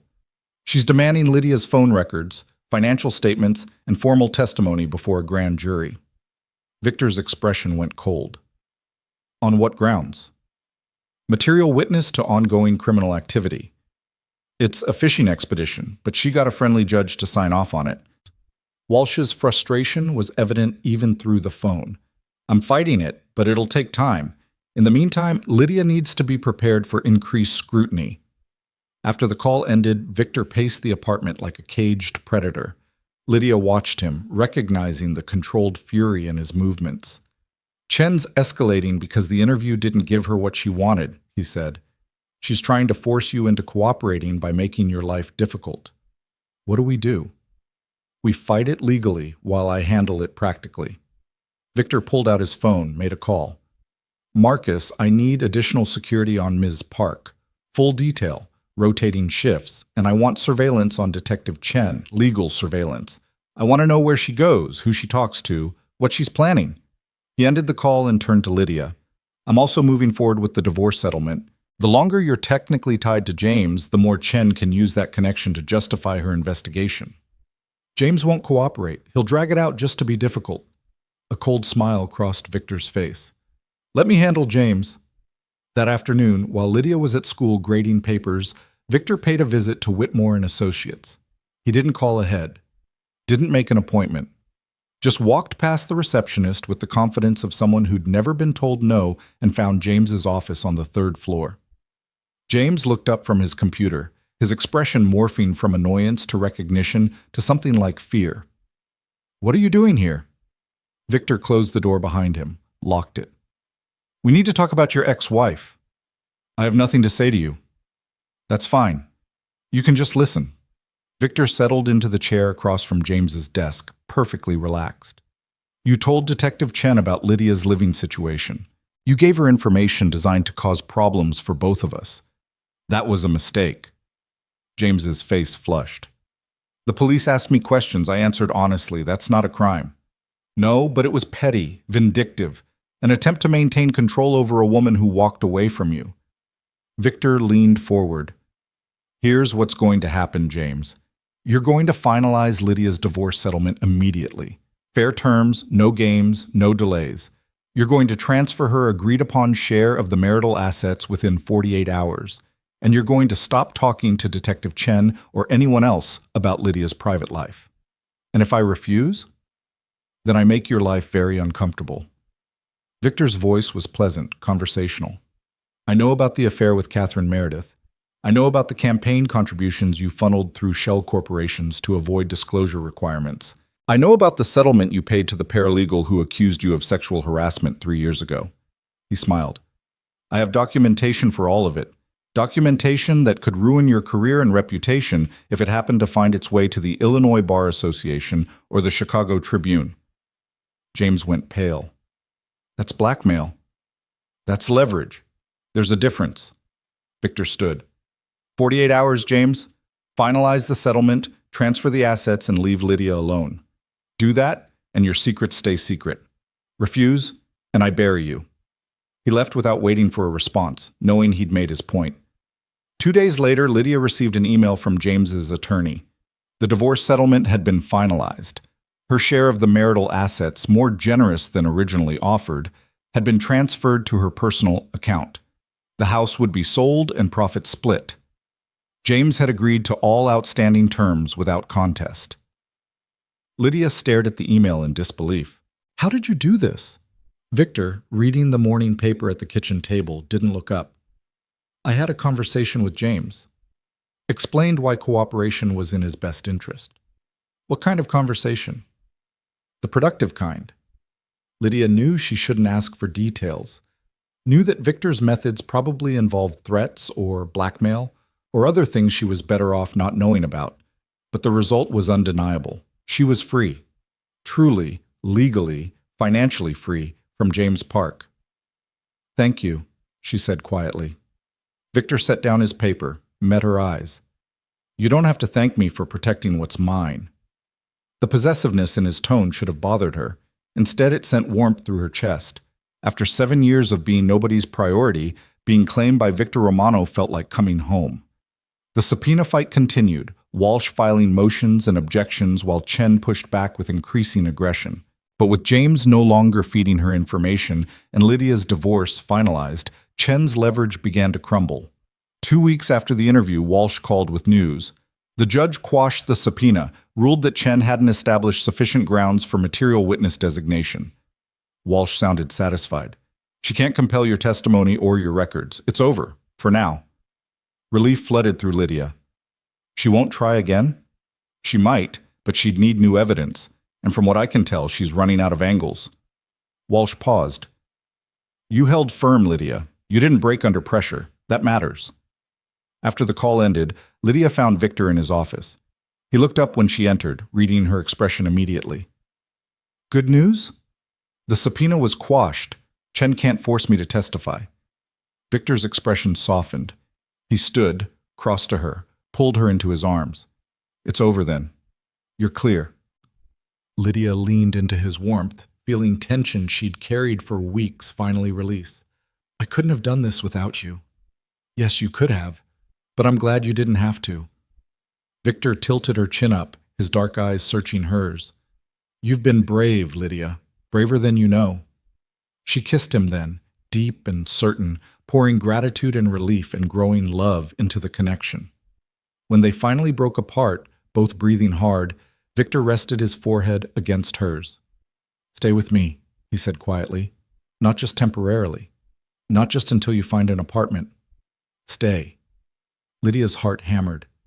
"Victor, I know it's fast. I know we're still figuring this out, but I don't want you to leave. I want you here, with me, building something real." His voice was rough with emotion. "Say yes." Lydia thought about the guest room she'd been living in, the temporary nature of her arrangement, the way she'd been treating this as a stopgap instead of a choice. She thought about Victor's honesty, his protection, the way he'd fought for her without asking for anything in return. She thought about 7 years of being invisible versus 3 weeks of being seen. "Yes," she whispered. "I'll stay." Victor kissed her again, this time with an intensity that stole her breath. When he finally pulled back, his expression held something she'd never seen before. Hope. "We'll do this right," he promised. "Build something that's ours. No lies, no games, just truth." And for the first time since signing those divorce papers beneath a Christmas tree, Lydia believed in the possibility of something better. Something shifted in the penthouse after Lydia agreed to stay. The guest room became her room in more than just name. Victor helped her move her belongings from storage, hang pictures on the walls, arrange her books on shelves. The space transformed from temporary shelter into something that felt like home. Spring arrived in Chicago with its usual temperamental nature, cold one day and surprisingly warm the next. Lydia returned to teaching with renewed energy, her classroom a bright spot in days that were increasingly complicated by Victor's world. She learned to recognize the signs of his business troubles, the late-night phone calls, the tension in his shoulders, the careful way he'd ask about her day while avoiding details of his own. She learned not to ask questions she didn't want answers to.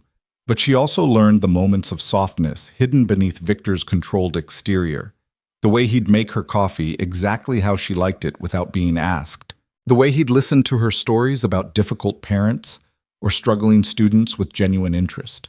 The way he'd pull her close at night and hold her like she was something precious he was afraid of losing. They were building something, slowly, carefully, against all logic and reason. 3 months after Detective Chen's investigation had fizzled, Lydia was grading papers at the dining table when her phone rang. Unknown number. She almost didn't answer, but recent experience had taught her that ignoring unknown calls sometimes created more problems than it solved. "Hello? Lydia Park?" A woman's voice, older, unfamiliar. "Yes. Who's calling?" "My name is Elena Vasquez. I'm a social worker with Chicago Family Services. I need to speak with you about a student of yours, Emma Chen." Lydia's stomach dropped. Emma was one of her kindergartners, a quiet girl with dark eyes and a tendency to draw disturbing pictures during free time. Lydia had filed a concern report with the school counselor 2 weeks ago after Emma had shown up with bruises she couldn't explain. "What about Emma? Is she okay?" "That's what we're trying to determine. We've opened an investigation into her home situation based on your report and some additional evidence. Emma mentioned you specifically as someone she trusts. Would you be willing to meet with me to discuss her case?" "Of course. Anything I can do to help." They arranged to meet the following afternoon at a coffee shop near the school. When Lydia hung up, she found Victor standing in the doorway of his office, his expression concerned. "Everything all right?" She explained about Emma, about the bruises and concerning behavior, about the investigation. Victor listened with the focused attention he brought to everything, his jaw tightening. "You did the right thing, reporting it," he said when she finished. "I know, but I'm worried about what happens to her now. If they remove her from her home, where does she go?" "Foster care can be just as traumatic, one problem at a time." Victor crossed to her, his hands settling on her shoulders. "Meet with the social worker tomorrow. Find out what Emma needs. Then we'll figure out how to help." The certainty in his voice steadied her. Lydia leaned into his touch, grateful for his presence. The meeting with Elena Vasquez the next day was both better and worse than Lydia had anticipated. Emma was being removed from her home immediately. Her father had been arrested on domestic violence charges. Her mother was in the hospital with injuries too severe to hide. Emma and her younger brother were being placed in emergency foster care while the state determined their long-term situation. The problem is finding placement, Elena explained, stirring sugar into her coffee with tired movements. We have very few homes that can take siblings together, and keeping them together is crucial for their emotional well-being. Right now they're separated. Emma in one home, her brother in another. It's not ideal. How long will they be separated? Could be weeks, could be months. We're doing our best, but the system is overwhelmed. Elena looked at Lydia directly. Emma asks about you constantly. You've made a real impact on her. If you have any time to visit, it would help stabilize her during this transition. Lydia agreed immediately, even as her heart broke for the little girl who'd already endured so much. That evening, she told Victor everything. They sat on the sofa overlooking the city, Lydia's head on his shoulder, trying to process the unfairness of a 5-year-old being traumatized by the people who should have protected her. I want to help her, Lydia said quietly. But I don't know how. I'm a teacher, not a foster parent. I don't have training or certification or— You have love, Victor interrupted, and consistency, and the ability to see her as more than a case file. He was quiet for a moment. What if we became her foster parents? Lydia sat up, staring at him. What? You said they need homes that can take siblings. We have space, 3 guest rooms that aren't being used. You have the connection with Emma. I have resources that could help with whatever they need. Victor's expression was serious, thoughtful. I know it's complicated. My background, the police scrutiny, everything, but if there's a way to make it work, shouldn't we try? Victor, you run a criminal organization. The state isn't going to approve you as a foster parent. The state approves Victor Romano, legitimate businessman with clean legal records and substantial financial resources. What I do in shadows doesn't appear on background checks. His dark eyes held hers. I'm not saying it would be easy, but you want to help this child, and I want to help you. Let's at least explore the possibility. Lydia's mind raced. The idea was insane. Impossible. A kindergarten teacher and a crime boss raising traumatized foster children together. But she thought about Emma's quiet voice asking if Miss Park would visit, about a little girl separated from her brother and placed with strangers, about the chance to actually make a difference instead of just documenting suffering. We'd need to get certified, she said slowly. Take classes, pass home inspections, background checks. I'll handle the logistics. You handle the heart. Victor pulled her close. We can do this, Lydia, if you want to. She did want to, more than she could articulate. The certification process was exhausting. 12 weeks of classes every Tuesday and Thursday evening, covering everything from trauma responses to medication management to cultural sensitivity. Home inspections where Lydia held her breath, hoping they wouldn't find anything connected to Victor's real business.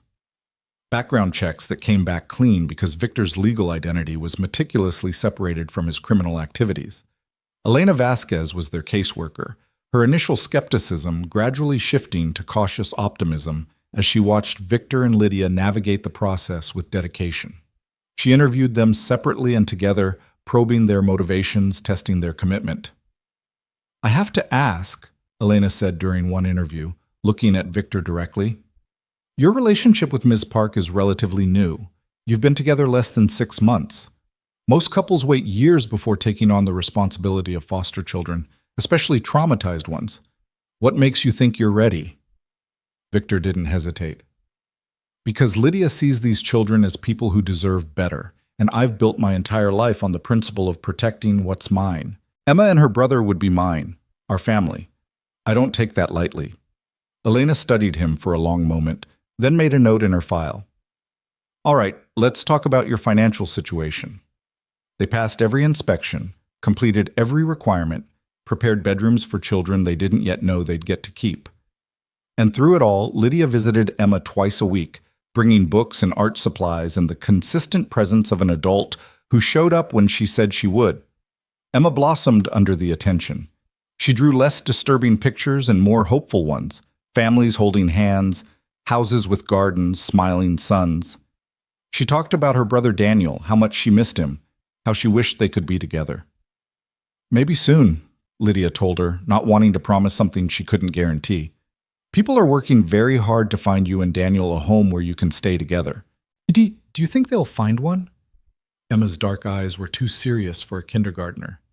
I hope so, sweetheart. I really hope so. 2 weeks before the end of the school year, Elena called with news. You've been approved, she said, and Lydia could hear the smile in her voice. The committee reviewed your application and home study. You're certified foster parents. If you're still interested in Emma and Daniel, we'd like to begin transition visits next week. Lydia's hands shook as she ended the call. Victor was at a meeting, something about a shipment dispute she didn't ask about, so she sat alone in the penthouse processing the magnitude of what they'd just committed to. 2 children. Traumatized, struggling children who would need patience and stability and everything she and Victor had to offer. When Victor returned that evening, she met him at the door. We're approved, she said simply. His expression transformed, surprise and pride, and something that looked almost like fear flickering across his face before his usual control reasserted itself. Then he pulled her into his arms and held her tight. When do they come home? Transition visits start next week. If everything goes well, they could move in by mid-June. Victor released her, cupped her face in his hands. Are you ready for this? No, but I'm doing it anyway. Lydia smiled. Seems to be becoming a pattern with me. The transition was carefully managed. First, supervised visits at a neutral location where Emma and Daniel could reconnect while getting to know Victor. Then visits at the penthouse, the children exploring their new rooms with cautious wonder. Daniel was 3, small for his age, with the same dark eyes as his sister and a tendency to hide behind Emma when strangers spoke to him. Victor surprised Lydia with his patience. He didn't push, didn't try to force connection, just existed as a steady presence, offering Daniel toy cars to play with and listening to Emma's rambling stories about her day at school. Slowly, carefully, the children began to trust. On the day they officially moved in, Emma carried a small backpack containing everything she owned in the world. Daniel clutched a stuffed elephant that had seen better days. They stood in the entrance of the penthouse, 2 small figures overwhelmed by the size and luxury of the space. This is your home now, Lydia told them, kneeling to their level. Your rooms, your toys, your family, you're safe here. Emma's eyes filled with tears. Forever? Lydia glanced at Victor, who nodded. Forever, Lydia promised, knowing the complexity of foster care made that promise tenuous, but meaning it with everything she had. That first night was chaos. Daniel cried for his mother even though she'd never protected him. Emma had a nightmare and woke screaming. Lydia spent hours rocking Daniel back to sleep while Victor sat with Emma, his deep voice reading picture books until she relaxed enough to close her eyes.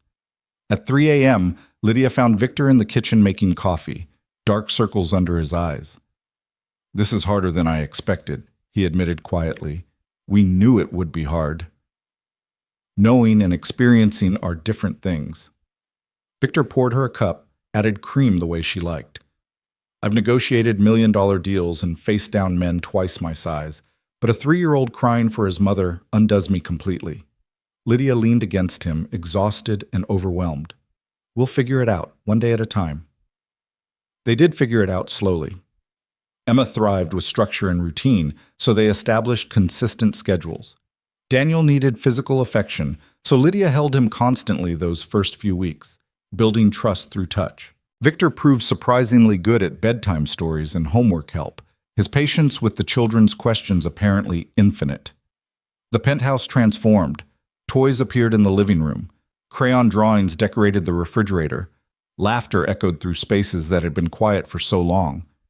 Lydia watched Victor teaching Emma to play chess and saw a side of him she'd never imagined. Gentle, playful, wholly devoted to these broken children they were trying to help heal. But Victor's other world didn't disappear just because they'd become foster parents. If anything, the complications intensified.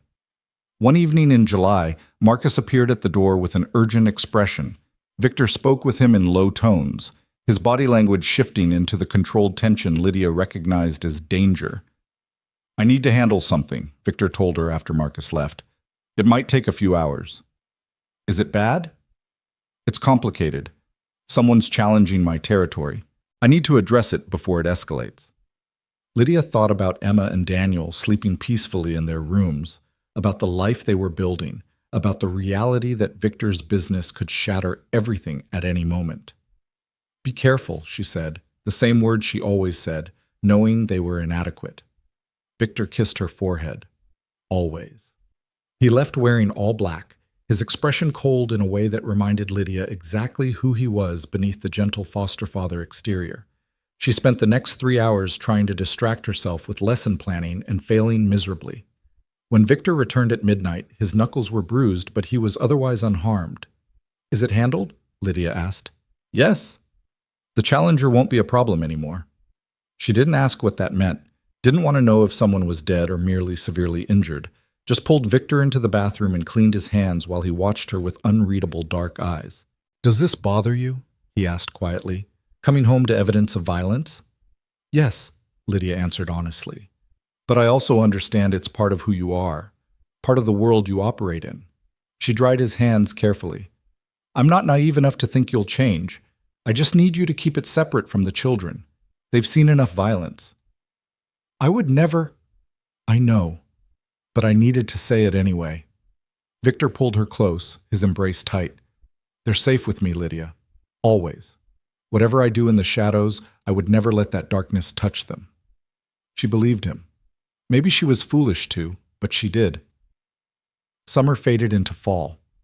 Emma started first grade with Lydia's former colleague as her teacher, thriving in the structured environment. Daniel began preschool 2 mornings a week, slowly becoming more verbal and confident. The nightmares decreased. The fear in their eyes when adults raised their voices gradually disappeared. They were healing, becoming a family. In October, Elena Vasquez made her quarterly home visit.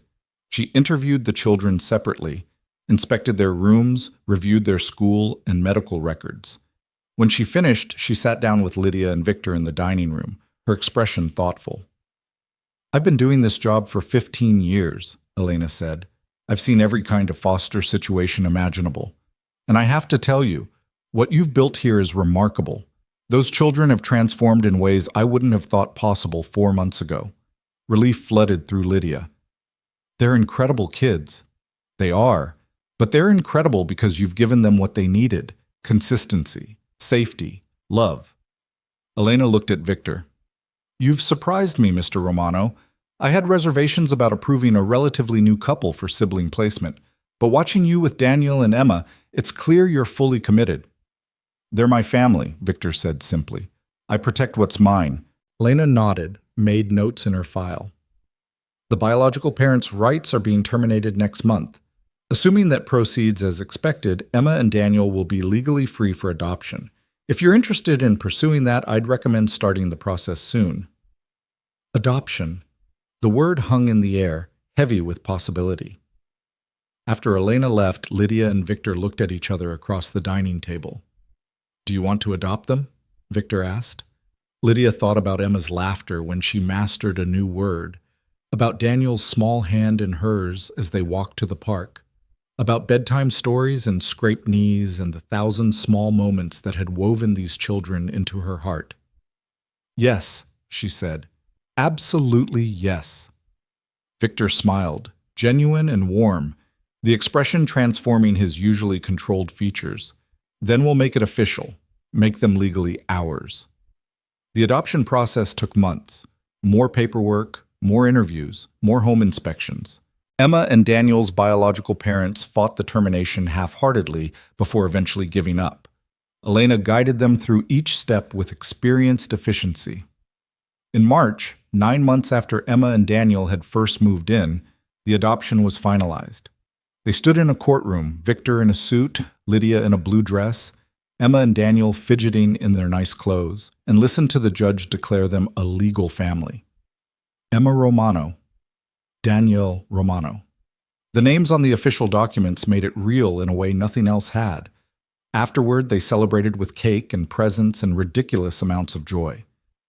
Emma kept touching the adoption certificate, her fingers tracing the words like she couldn't quite believe they were real. "We're really a family now?" she asked for the 10th time. "We've always been a family," Lydia told her. "But now it's official, forever." "Forever," Emma repeated, tasting the word. Then she threw her arms around Lydia's neck and held on tight. That night, after the children were asleep, Lydia found Victor on the balcony overlooking Chicago. The city sparkled below them, familiar and beautiful. He turned when she approached, pulling her into his arms.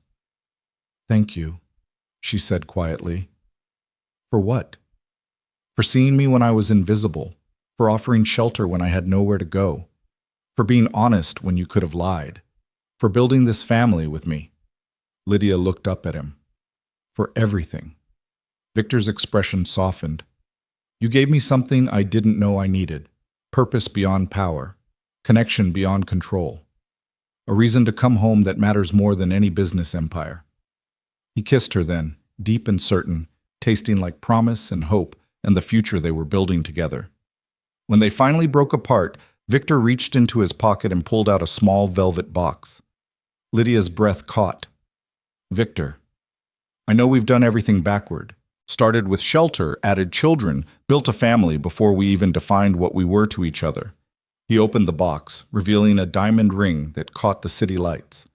"But I'd like to make it official. Make you legally mine the way the children are. Marry me, Lydia." Tears blurred her vision. She thought about the woman she'd been a year ago, invisible, diminished, signing divorce papers beneath a Christmas tree while her husband walked away without a backward glance. She thought about the journey that had led her here, to this moment, to this man who'd seen her worth when she couldn't see it herself. "Yes," she whispered. "Absolutely yes."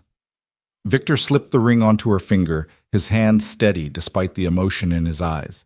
Then he kissed her again, sealing the promise with the certainty that had defined him from the moment they'd met. They married in May, a small ceremony with just close friends and Walsh serving as Victor's best man. Emma and Daniel were flower girl and ring bearer, delighted by their fancy clothes and important roles.